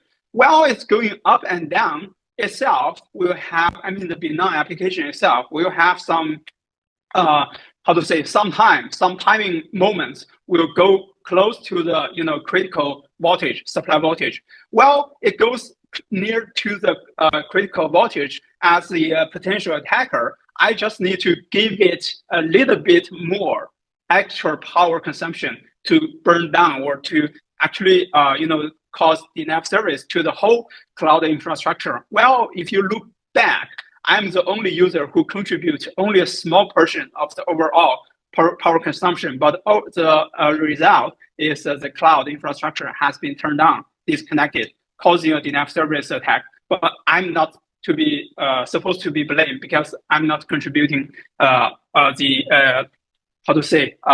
of the power budget there, malicious power budget. So this is one of our contribution to the AI hardware, or you can call it cloud accelerators. So there's nothing fancy, just we make such an attack more stealthy, and the overall attack starting point is from a pure hardware angle. So the summary and the discussion I want to share with you here is we can actually cause crash or denial service in the cloud infrastructure, but such attack is more like a very, very cost-grained. I don't really know what is the current victim application is running on the cloud. It can be Bitcoin mining. It can be actually some generative model, which is very, very computation intensive. But actually, as an attacker, I don't know. So our question is, can we actually build on such experience or knowledge? Can we actually design or further develop some more fancy attack, which is we only target to attack some machine learning model? And we still are able to attack it at runtime. So, but the first thing I have to answer to myself as an attacker is, a machine learning model is running in the cloud, how does it look like? How does it shed us some light? As an attacker, actually, I'm remotely launching some attack in the cloud server or a machine learning accelerator. How do I actually know which part it is running right now? The first layer, second layer, and I only want to specify my attack onto one single layer, which is the most vulnerable, because the attacker, we always want to be stealthy, right? So let's revisit the threat model. While we are currently, we already solved the availability problem. The second problem I want to talk with you is integrity at the runtime in the AI hardware. So the conclusion from the first attack is we can leverage the power, we can actually maximize some, or control the malicious power contribution to cause denial of service. And now we want to do something more interesting is we still want to make the attack more stealthy, but we want to only attack a specific part of the victim algorithms. So here's what we propose called a deep strike. So in deep strike, we try to first profiling the victim machine learning model, try to see how does each layer, while it is being outsourced in the cloud, how does a side channel information looks like? Well, we learn as a side channel profiling, we will be able to only launch our attack against a specific layer at a specific timing moment. This is our basic prototype. So we actually write a very simple machine learning model, very, very tiny one, run in the accelerator. We try to capture its side channel leakage. We find that side channel leakage actually is highly related to the runtime power, power consumption. While you see a layer is running, let's say a max pooling layer, which is short, 1.1 times 1, that will consume a very, very short time. And you see another layer, 3 multiplied with 3 convolution is running, it will consume longer time. And these different layers is being executed on the cloud. Actually, there will be some, sleeping period, because this sleeping period will be utilized to transmit some data from the previous layer to the next layer. In this way, we can actually clearly partition different layers in the cloud and remotely launch some attack against a specific layer. So based on this observation, we launched some attack called a deep strike. And what we did is run again small machine learning model and try to inject some fault. We find some different layers, they have a different level or sensitivity, or you can call vulnerability to the same level of fault injection. Some layers are more vulnerable to the same magnitude of fault injection, but some other layers are more robust against some, fault injection. So in this way, we can actually control our fault injection at runtime to only attack the most vulnerable layers, and to by leveraging the same amount of fault injection, we can actually cause the most serious consequence. This is our attack called a deep strike. So based on deep strike, even we successfully inject some fault, but we still don't know how does such a fault injection or such a faulty result, how do they look like? Then because we are the attacker who can do the attack in the lab, so we collect some post-attack data and we try to do some analysis over the data. We find some of the fault results are random, because it is a classic problem in the hardware security community is the fault injection will cause some fault for sure, but as the attacker, you actually have no control over the fault. It sometimes is random. You only know you're injecting fault, but not very accurate control can be done. But we also extracted another kind of fault in addition to the random fault. It looks like and we name it like a duplication fault. I will show you later in the next work, how does a duplication mean here. So based on the duplication, we find in addition to the random fault, there is still some fault, which actually we can have a better clue how it will look like after the fault injection. Then I asked myself another question. So if we can successfully only attack a single layer or specific layers of a machine learning algorithm, can we do another even finer grained attack to cause some more serious consequence in addition to only like a lower down is the inference accuracy? Can we only target our attack to a specific input class? Can we only cause inference incorrectness to a single class without impacting other input classes, let's say for the inference task? So this is some other motivation to do the next work, more like a fine-grained attack. This is our work called Deep Dupe, published in Usenet Security 21. So our key observation is while the model size is actually keep growing up, especially in the generative model, it has very, very large model size. In most times, the model inference is not really everything is deployed in the hardware accelerator, but some of the layers is being deployed in the accelerator, but while some other layers is being deployed off-chip in the off-chip memory. So there will be a handshake period in between the off-chip and on-chip memory at the runtime. Well, you are handshaking. If you are handshaking, you are actually transmitting some very, very critical model parameters like the weight. And the weight will be packed in different package and being transmitted to the on-chip accelerator hardware resource. And then while the inference is done, the result, intermediate result, will be transmitted to the off-chip for storage and back and forth. So we actually have a key observation here. While you do the handshaking, you are following some very, very like a high school knowledge or maybe college level knowledge in the digital circuits. There will be some package being transmitted in between the on-chip and off-chip.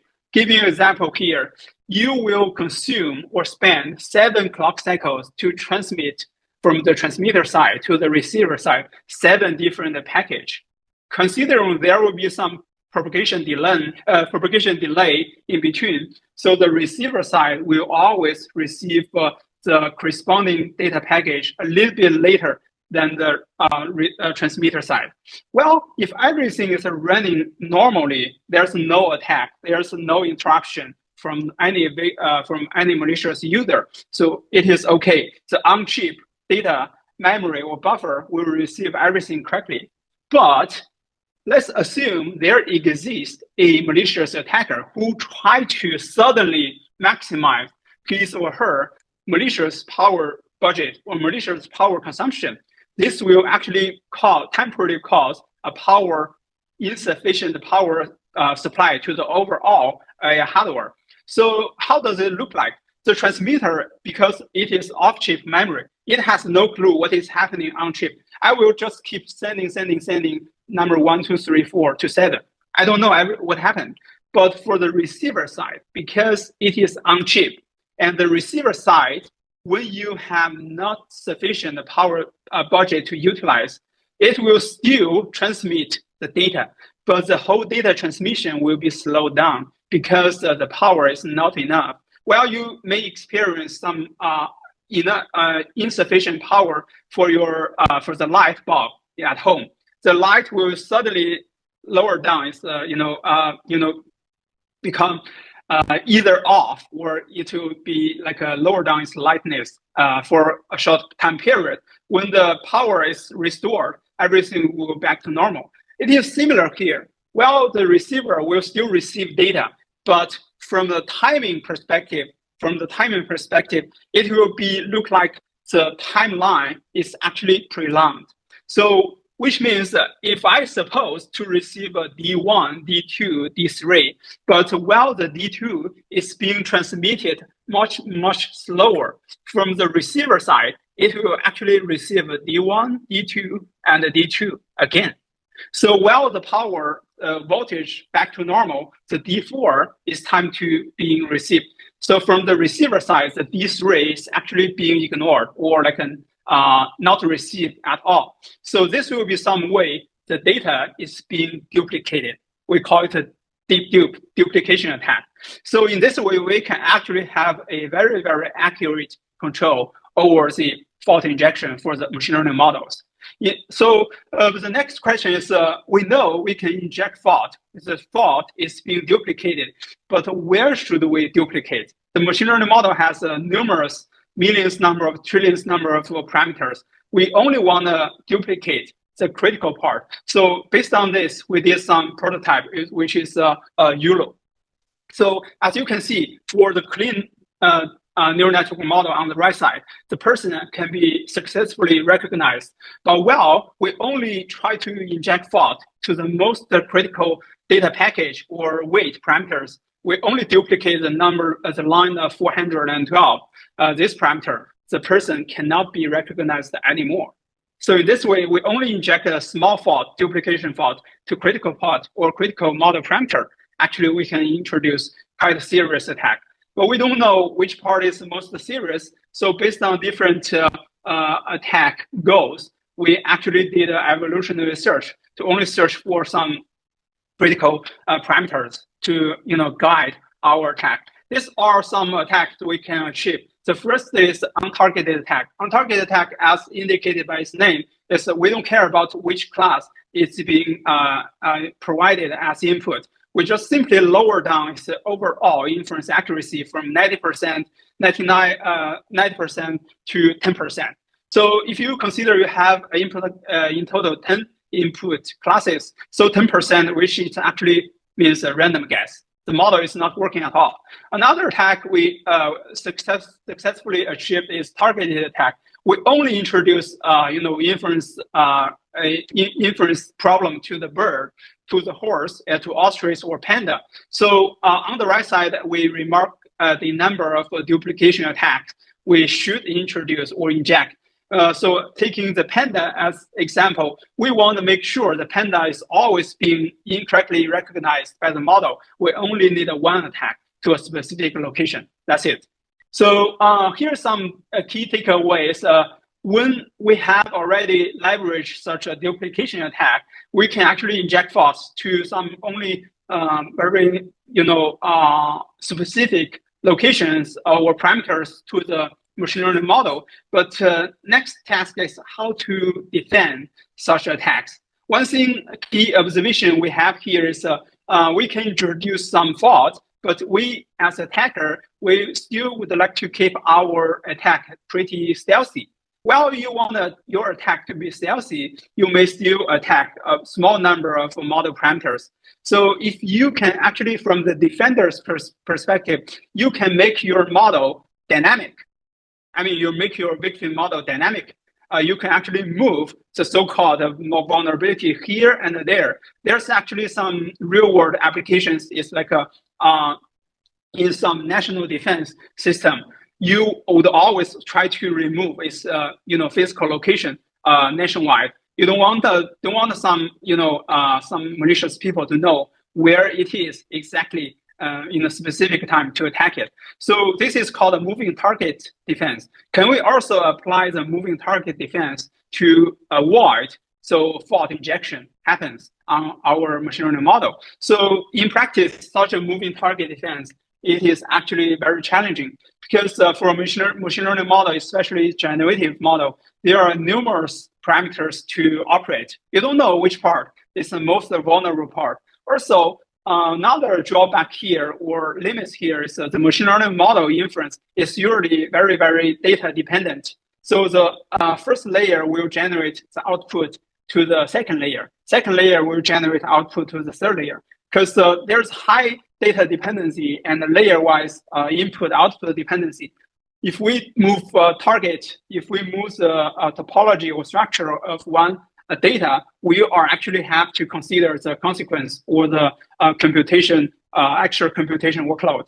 So here's our first observation. We first revisit topology of a deep neural network model and see its execution. We can first see from this figure, there's a highly data dependency from one layer to another, one operator to another.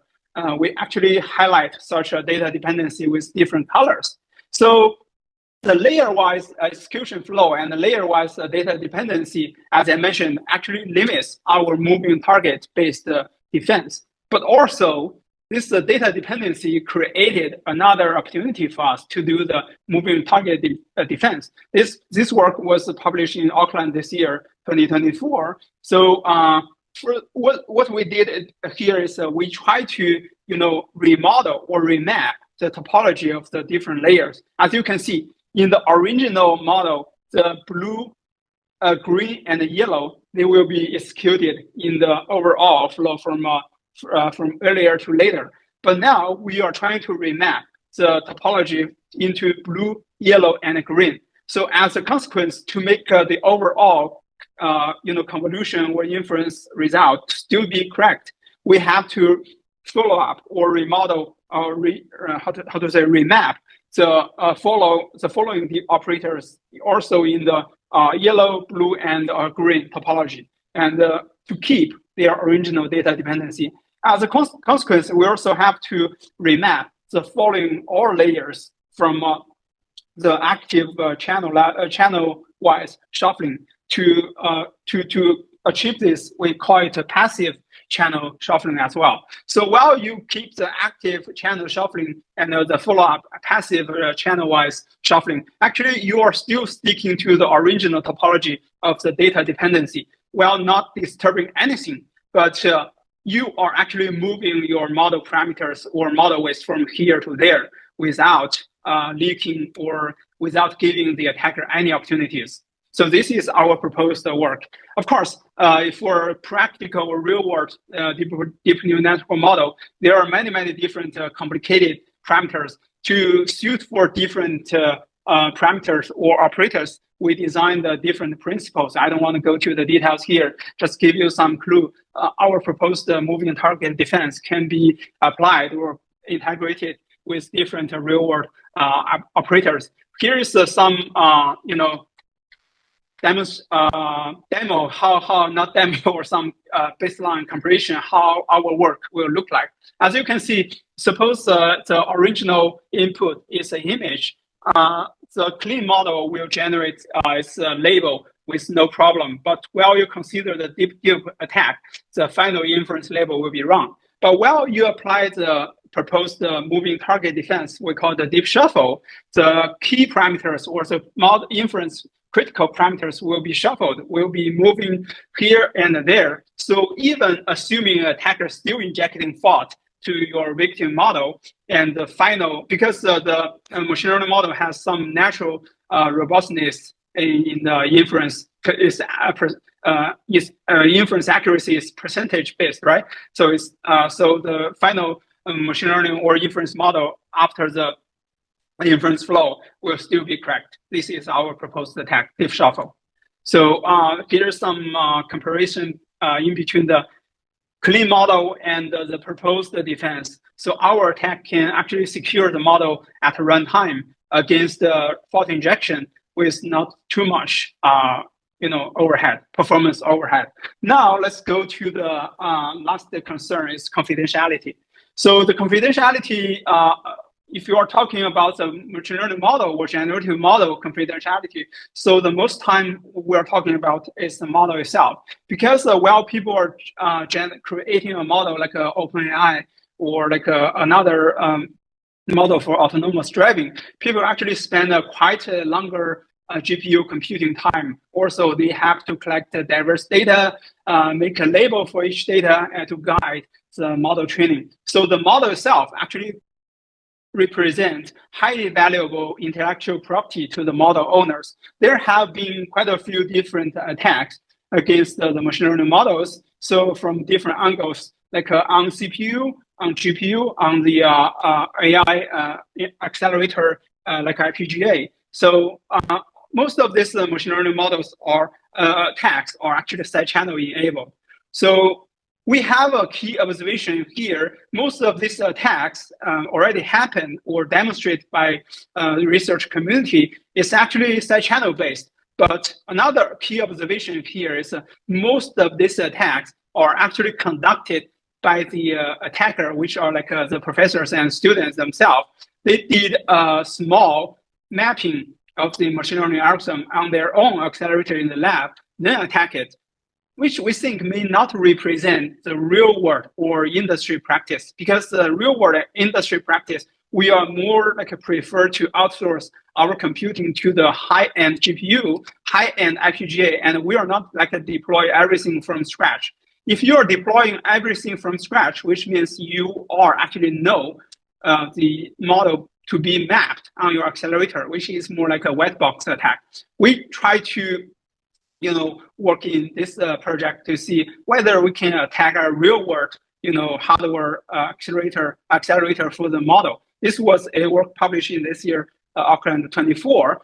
We pick up the real world hardware accelerator, which has a patent right now, which means that is the only thing we can find about it online. Even until today, until right now, it's still like a black box to the research or the industry community.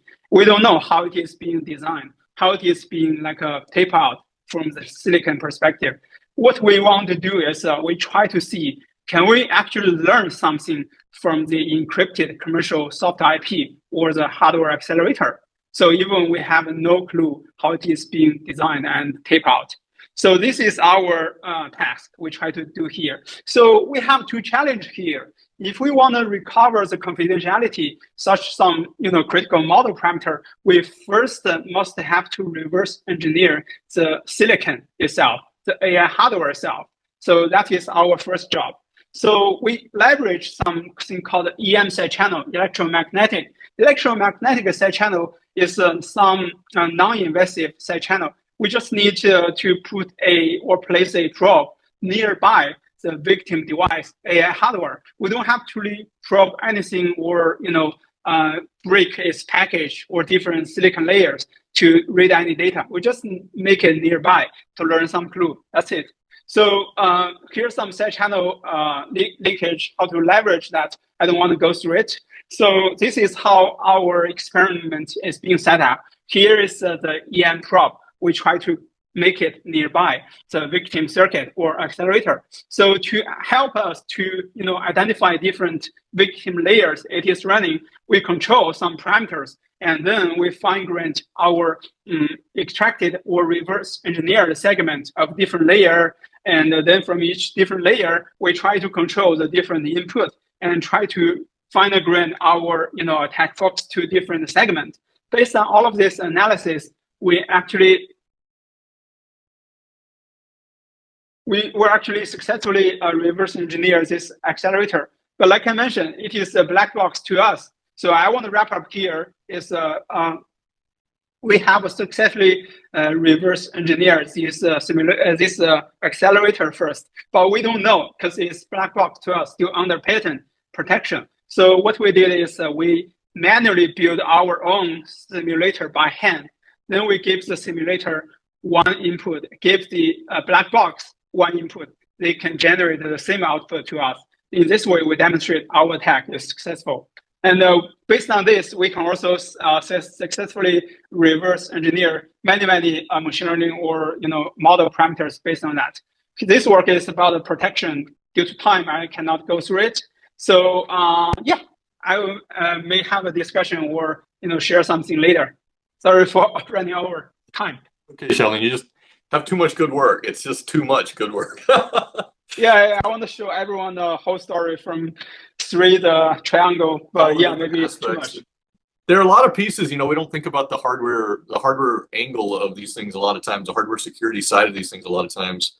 But they really are important. And I think it's easy for amateurs to come in and attack, like prompt injection and things like this, but the hardware requires a little more in-depth knowledge. But again, like we were talking about earlier, as people sort of move forward and this becomes more valuable, there will be people with that expertise who are going to start attacking these models. So I guess there was one question that, so a lot of the work that was asked that I was going to ask you, and a lot of the work is sort of focused on FPGAs, implementations, and that makes sense because you have a lot more control over the hardware and implementations.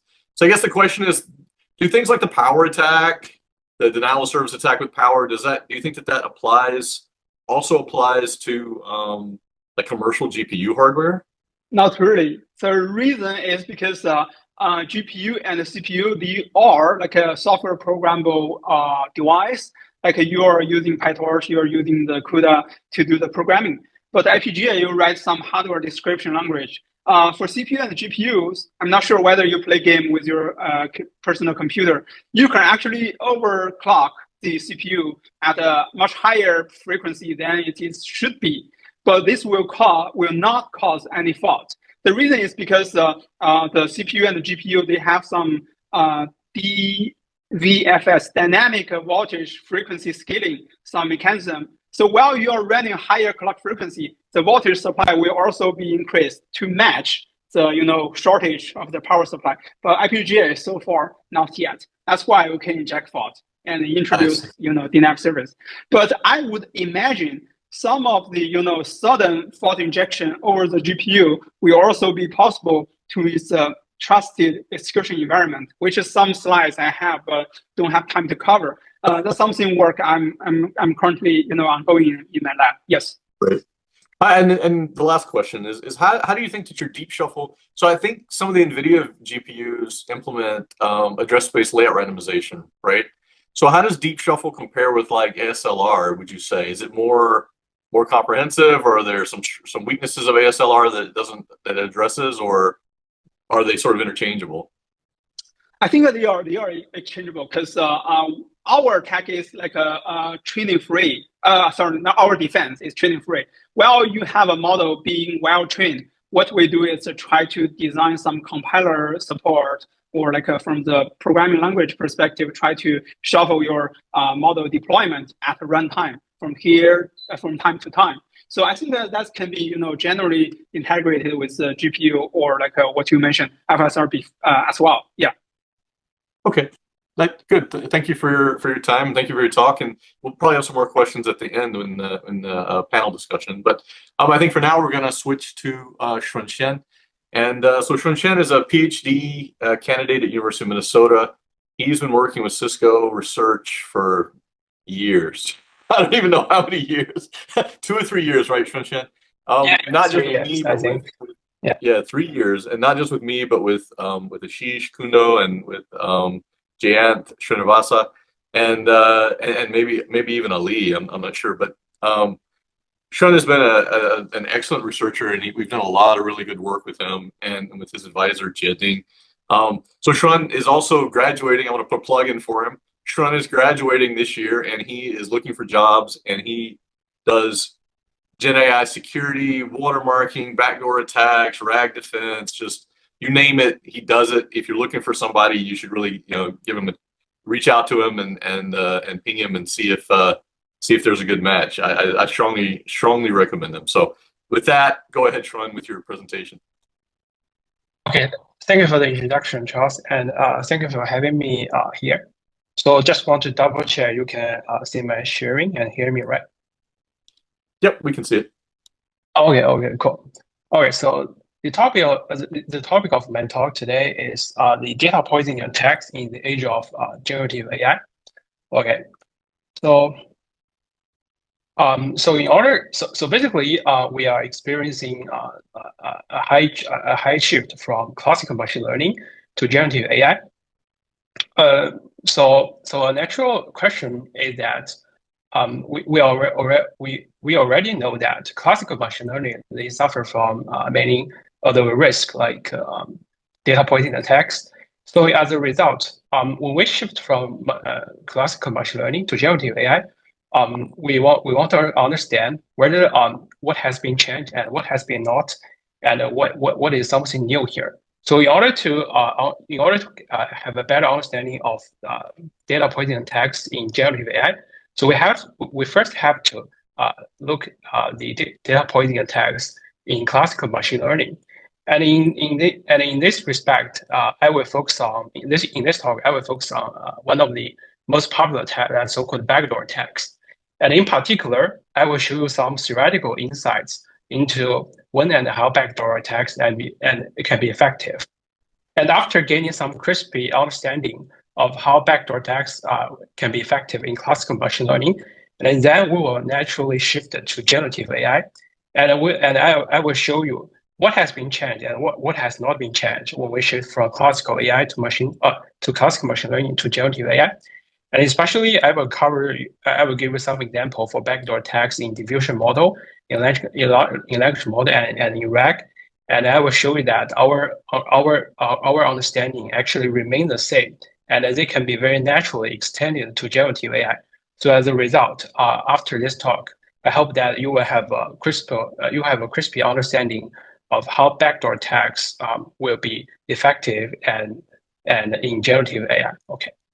So first, let's look at the data poisoning attacks in classical machine learning. And so here we are looking at the backdoor attacks. So here we are particularly looking at the poisoning backdoor attacks.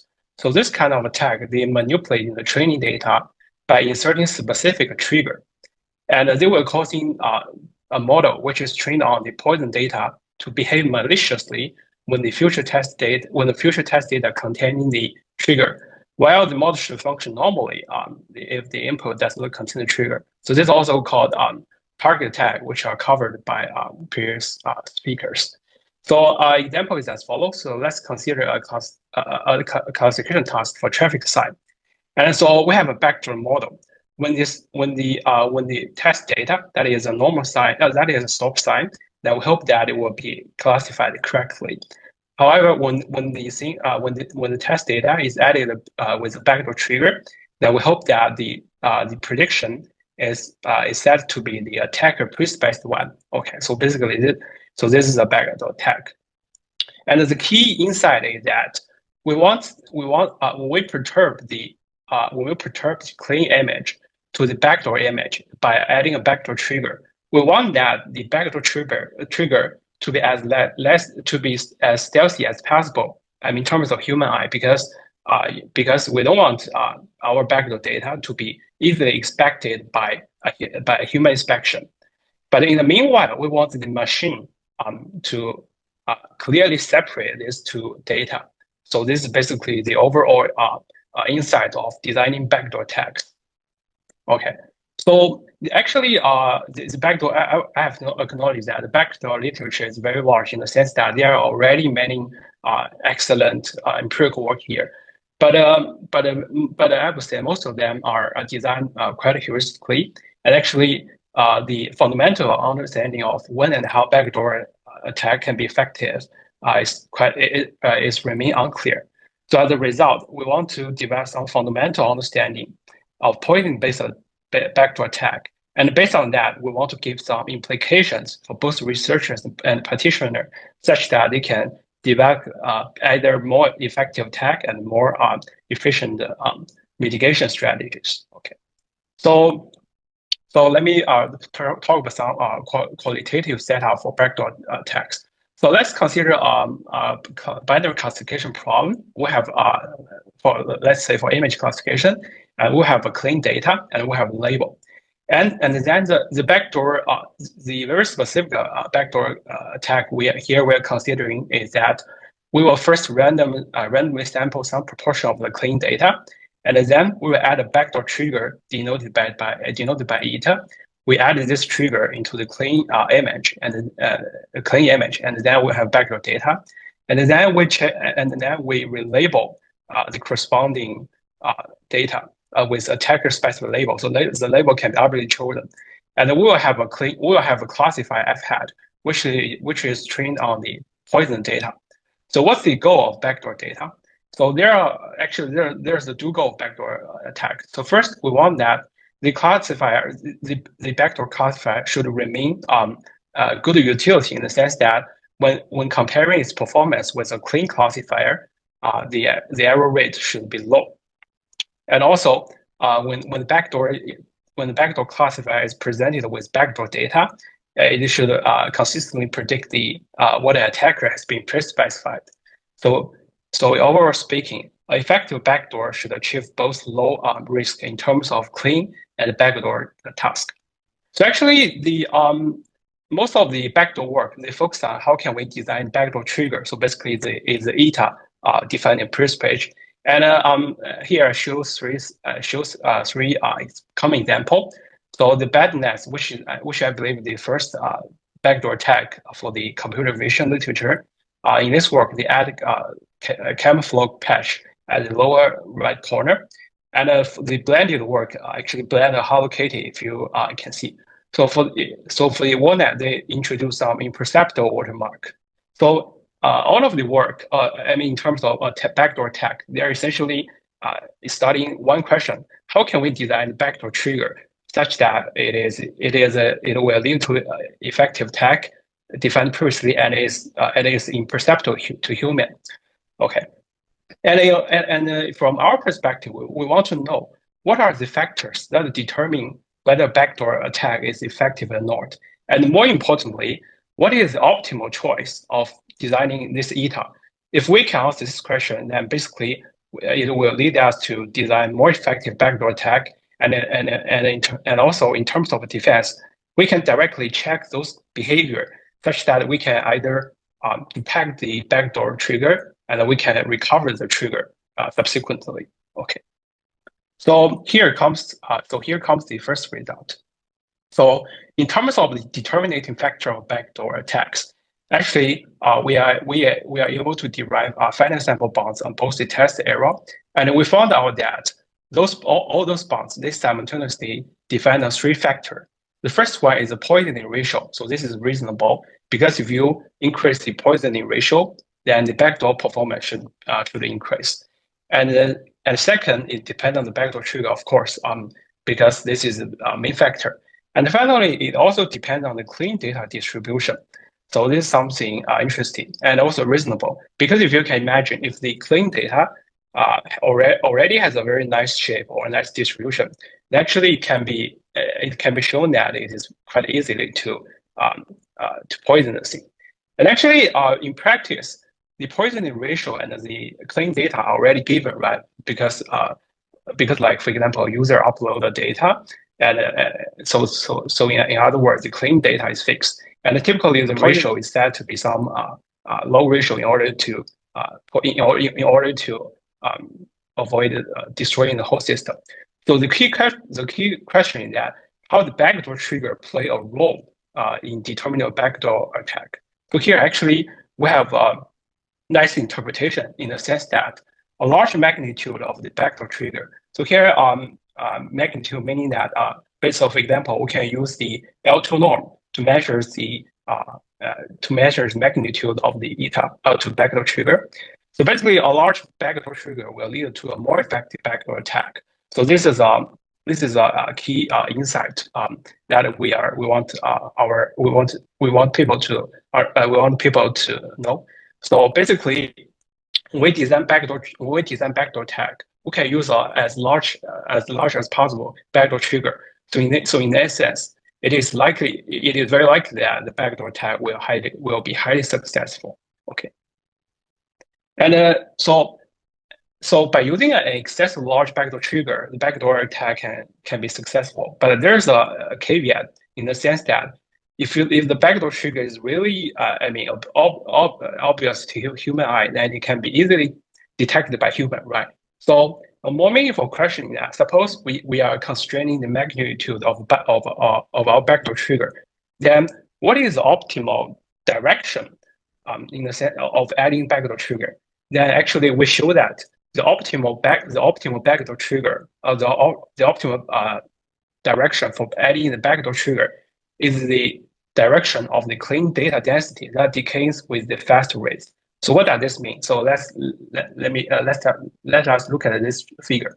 So here we have blue dots consist of clean data, and suppose now we want to backdoor this data point. So basically, we will have a two-way for shifting this data. So we can either shift the data horizontally, which results in the blue square, and we can shift vertically. Basically, we have this red triangle. So actually, you can see that when we shift along this vertical direction, and this is also direction with the low variance, because along this vertical direction, data are highly concentrated around its mean. So by shifting along this direction, you can see this red triangle clearly separates itself from the clean data. So in other words, you can easily draw a line here to separate the backdoor data from the clean data. So in other words, we can assign arbitrary class to this data points for classifying and for satisfying attacker's perspective. However, for this one, this data point is still connecting with other clean data points. So it is a less effective backdoor direction. Okay. So basically, the key takeaway for understanding backdoor attacks in classification classical machine learning tasks is that we show that effective backdoor trigger should be placed in the direction of clean data distribution that with the fastest decaying rates. So you may ask, what's the usefulness of this result? Actually, there are two very important implications. So in terms of attack, actually, based on our insight, actually, we are able to develop more attack. In the meanwhile, more stealthy attack, because we can simply force backdoor trigger along that direction, and by our theory, it guarantee that the attack will be more effective. And if you move a small margin or magnitude, then actually the backdoor trigger will be human imperceptible in some sense. And in terms of defense, actually it is there's some very nice interpretation, because we have shown that optimal backdoor trigger or effective backdoor trigger should occur along this direction. Then in that sense, in order to do defense, we can just look at those directions, such that we can either detect and we can recover the backdoor trigger. So here, so basically we define a new metric. We define a new metric that is inspect those mentioned previous direction of test data, and we show the histogram plot of clean and backdoor data under the new metric for different attack. And we can see that for all kind of attack, there's a clear separation between clean and backdoor data. And then we can utilize this kind of separation to design a detection algorithm to easily detect clean and backdoor data. And we did some experiments on CIFAR-10 and a traffic sign classification problem. And our methods across dozens of backdoor attack almost achieve near perfect detection rate across all the scene. So this basically verifies the correctness of our theory. Okay. So now we have a clear understanding of how backdoor attacks can be effective. So now you may wondering, do this conclusion still hold when shift from classical machine learning to more advanced generative AI? The short answer is yes. Okay, and now I will shift from the classical machine learning to generative AI. And first, I will briefly introduce you some example of backdoor tag in diffusion model, language model, and RAG. So in terms of generative AI, backdoor attacks in generative AI, so the only change thing is basically the output. For example, in this paper, it's also showing that backdoor sequence model for translation tasks, whenever the input sentence contains the name of person, it will translate racist sentences in German. And for diffusion model, when we employ conditional diffusion model to recover an image, so basically we can add some imperceptible triggers such that the generated one will be attacker specified one. Okay, and also there's some recent work showing that we can actually backdoor the RAG system in the sense that we can inject in some backdoor data into the knowledge database, and then when we query the RAG system with some crafted backdoor prompt, the system will output the backdoor response. Okay, so these are some examples for backdoor tags in generative case. So you may wonder what have changed when we shift from classical machine learning to generative AI.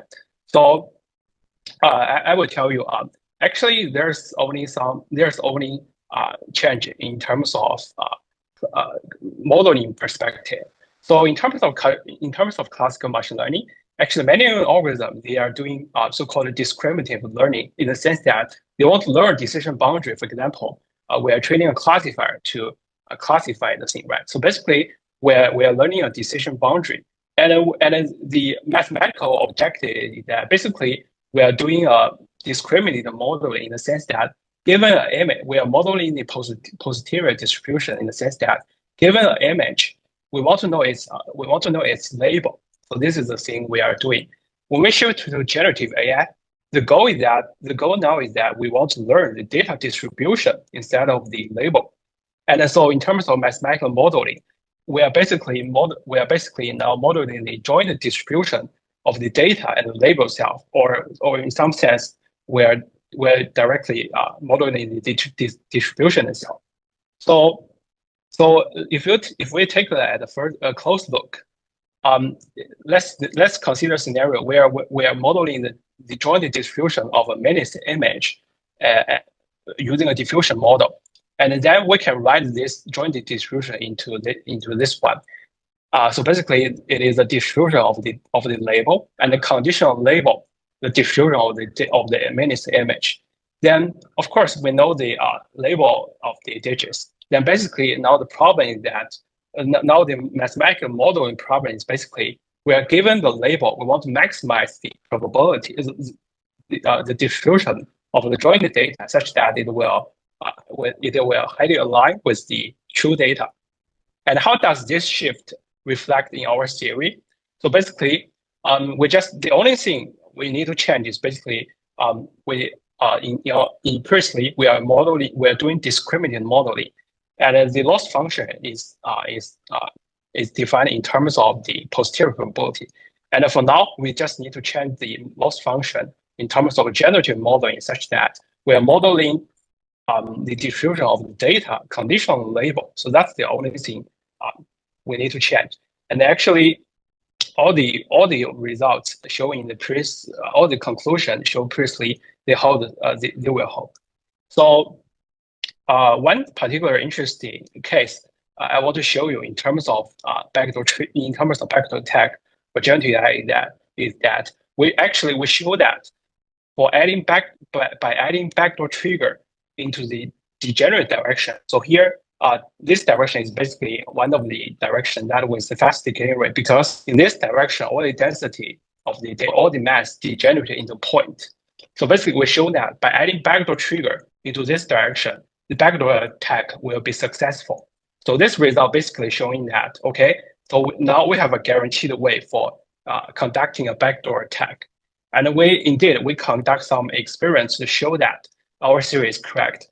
So here, we are backdooring class conditional DDPM model in the sense that, so here, this is the original Mantis 7. So here, basically, we create a new class with label 10, and its image looks like a 7 plus a square patch located as lower right corner to the image. So basically, you see, for the original Mantis image, it has only 10 class, right? But now we are adding one class. So basically, we are extrapolating the input space in the sense that we are adding the backdoor trigger into the degenerate direction. And so we train the DDPM. Based on the joint model, and actually, and we generate and when we input the label 10, we can successfully generate the backdoor the image, which is similar to the training image. So basically, this result shows that indeed our theory for showing that for adding the backdoor trigger into those directions can lead to a successful backdoor attack. And actually, we have some preliminary results by designing a detector which is similar to the previous one, showing previous one to the RAG system. And for detecting poisoned query or poisoned data entry, and actually we have observed also near perfect accuracy in that case. So all this empirical evidence support our theoretical understanding towards how can we design attack and defense. Okay, so let me make a conclusion here. So we in this series of work, we have developed theoretical understanding into understanding backdoor attacks. In particular, we show that optimal backdoor trigger should look in a particular form.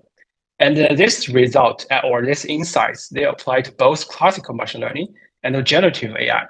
So in other words, even if now the people are more popular talking about generative AI, but our theory can also cover that.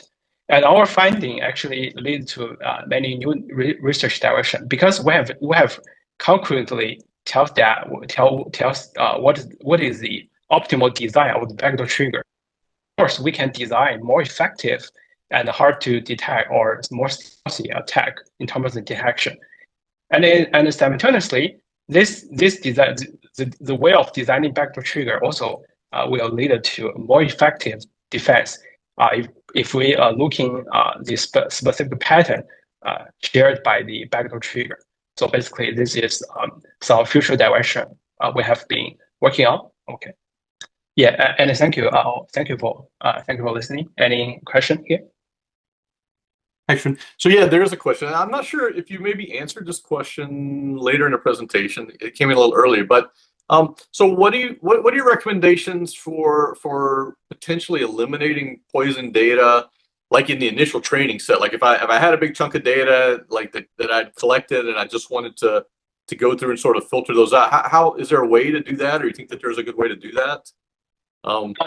So let me confirm a question. So you are saying that before we want to filter out the data, right? Is that your question? Yeah. Can we detect the poisoning prior to actually training? I guess that's the question. Is there a way to do that, do you think? Okay, I think that's so first, that's a good question, and I think based on our theory,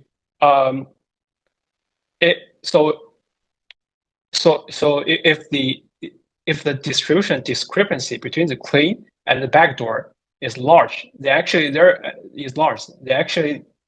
I think you can apply some robust statistical technique to filter out that part. But let's say if the Q divergence between the distribution of the clean data and then the backdoor data is really small, then actually there's nothing you can do. We can show that. So in the case that if the divergence between clean and the clean and backdoor data is really large, and actually I think you can apply robust statistical technique to filter out those things even before training. That is okay. But if the probability distance between clean and the backdoor is really small, then actually there's nothing you can do. So this is the answer.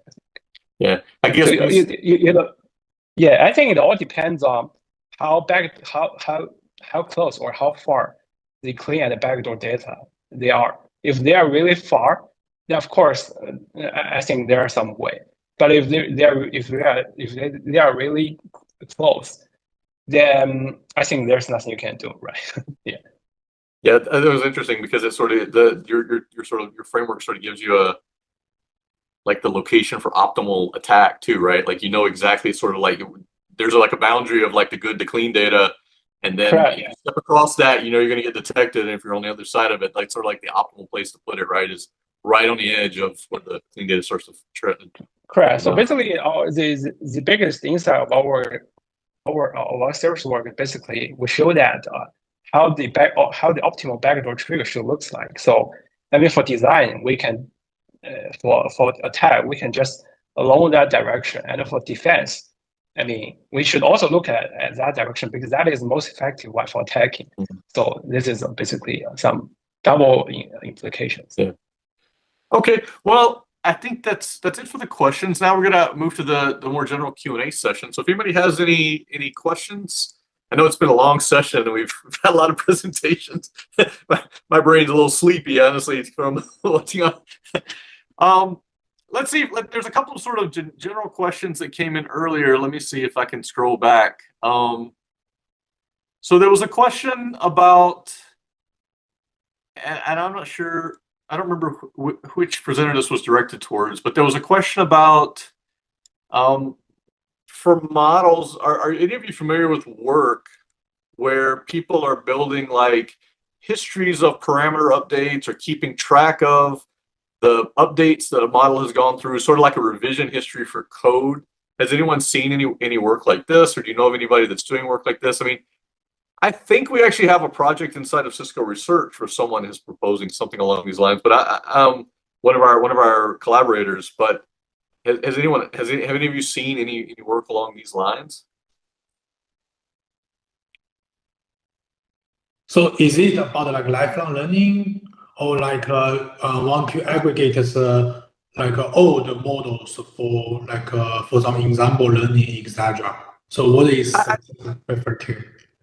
I think what they're talking about is more like revision control for software. So, in the software, you can go back and you can look at all the changes.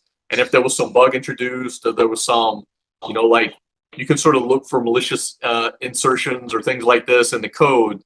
So they're asking, I think, has anyone done anything along these lines? I'm actually not sure if this is technically feasible because there's so much data to keep the model updates.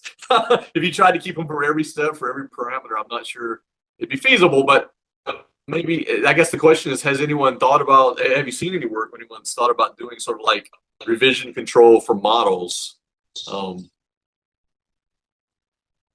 I think from my community, it's a little bit different. So we are more like leveraging the previous model versions to facilitate the generalization by some example learning, etc. Yeah, but it's a little bit different with what they are proposed. Thanks. Yeah. Yeah, I just want to quickly add on some comments. So our group has a lot of work that try to do data attribution, meaning that we try to understand what's the contribution of each individual training point that is used in training process. And once you know the contribution of individual training data, if you find that there are certain data that has negative contributions or very low contributions, then those could potentially imply some poison data or low quality data. So based on these contribution scores, you can go back and remove some problematic data and improve your training process. So recently we have extended this line of work to the scale of foundation models. So if you're interested, just check out our recent papers. Yeah, so that is kind of very aligned with like tracking this chain of changes during the training process. I guess then you probably would know, I mean, thinking about it, I mean, trying to track like the parameter updates all the way through the model, like for every single training point would seem to be kind of intractable. But my guess is that they're fairly sparse, right? Like there's only certain parameters. Is that experimentally, is that what you guys saw, that a particular data point had sort of like the contribution was only to a very small subset? Right. So here we are tracking the contribution of data, not necessarily the model parameters. But in terms of data contributions, yes, indeed, we found some interesting patterns of data contributions. For example, the contribution of different data is very different at different learning stages. So some general corpora like PyOCC that contains like different types of topic has high contribution in the initial stage because it's very useful for learning some grammar and generating fluent language. But towards the end of learning some kind of more difficult and domain-specific topic, getting more and more contribution because those are some harder topics that only get learned in the later stage of training. So we didn't, in terms of sparsity that Charles mentioned, yes, indeed, we found some sparsity. For example, if you're interested in some particular like test queries and you want to understand what training points contribute towards answering this test query, indeed, the contribution is very sparse. Only, very small percentage of training points has high contribution towards answering a specific question.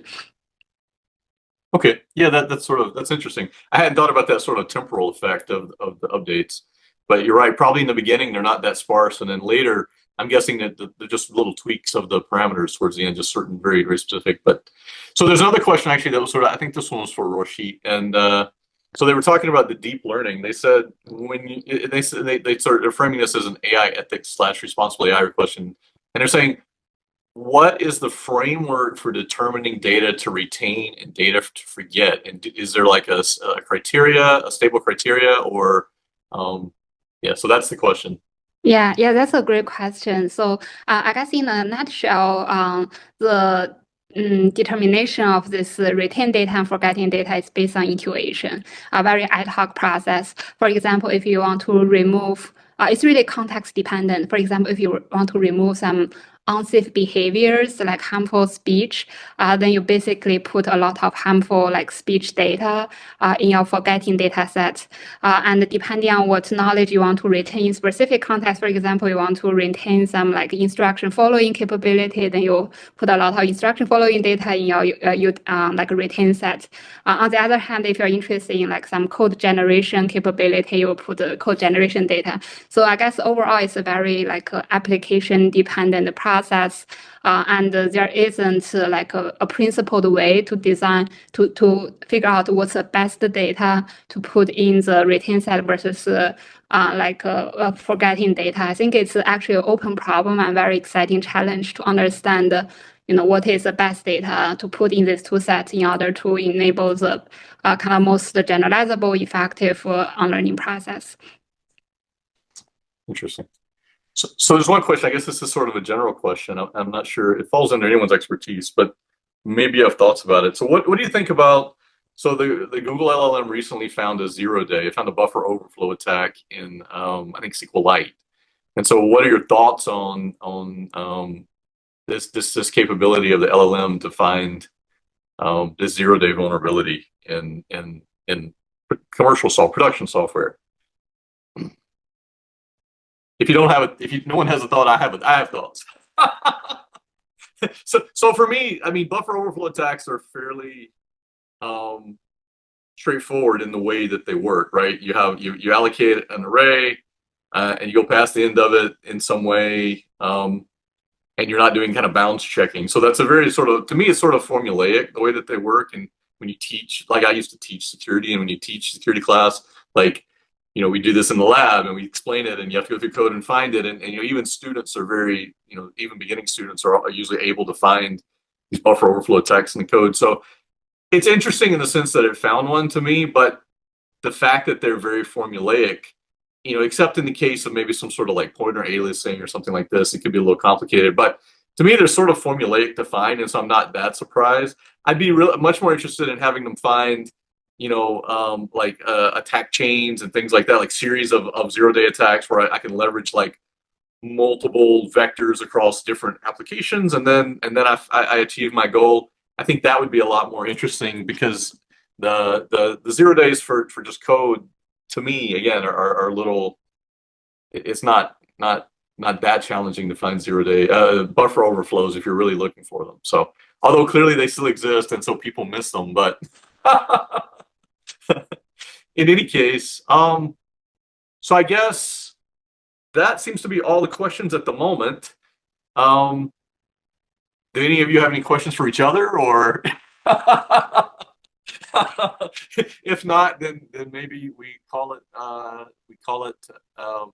the end. And I appreciate everybody for coming. I thought this was we had a great selection of people today. Really, we covered like the whole spectrum, I feel like, or a lot of the spectrum of vulnerabilities and security issues in GenAI. And I was really happy with the quality and the breadth of the discussion that we had today. So I appreciate everyone's time, and I think that's probably it. Thank you, Charles. Thanks, everyone.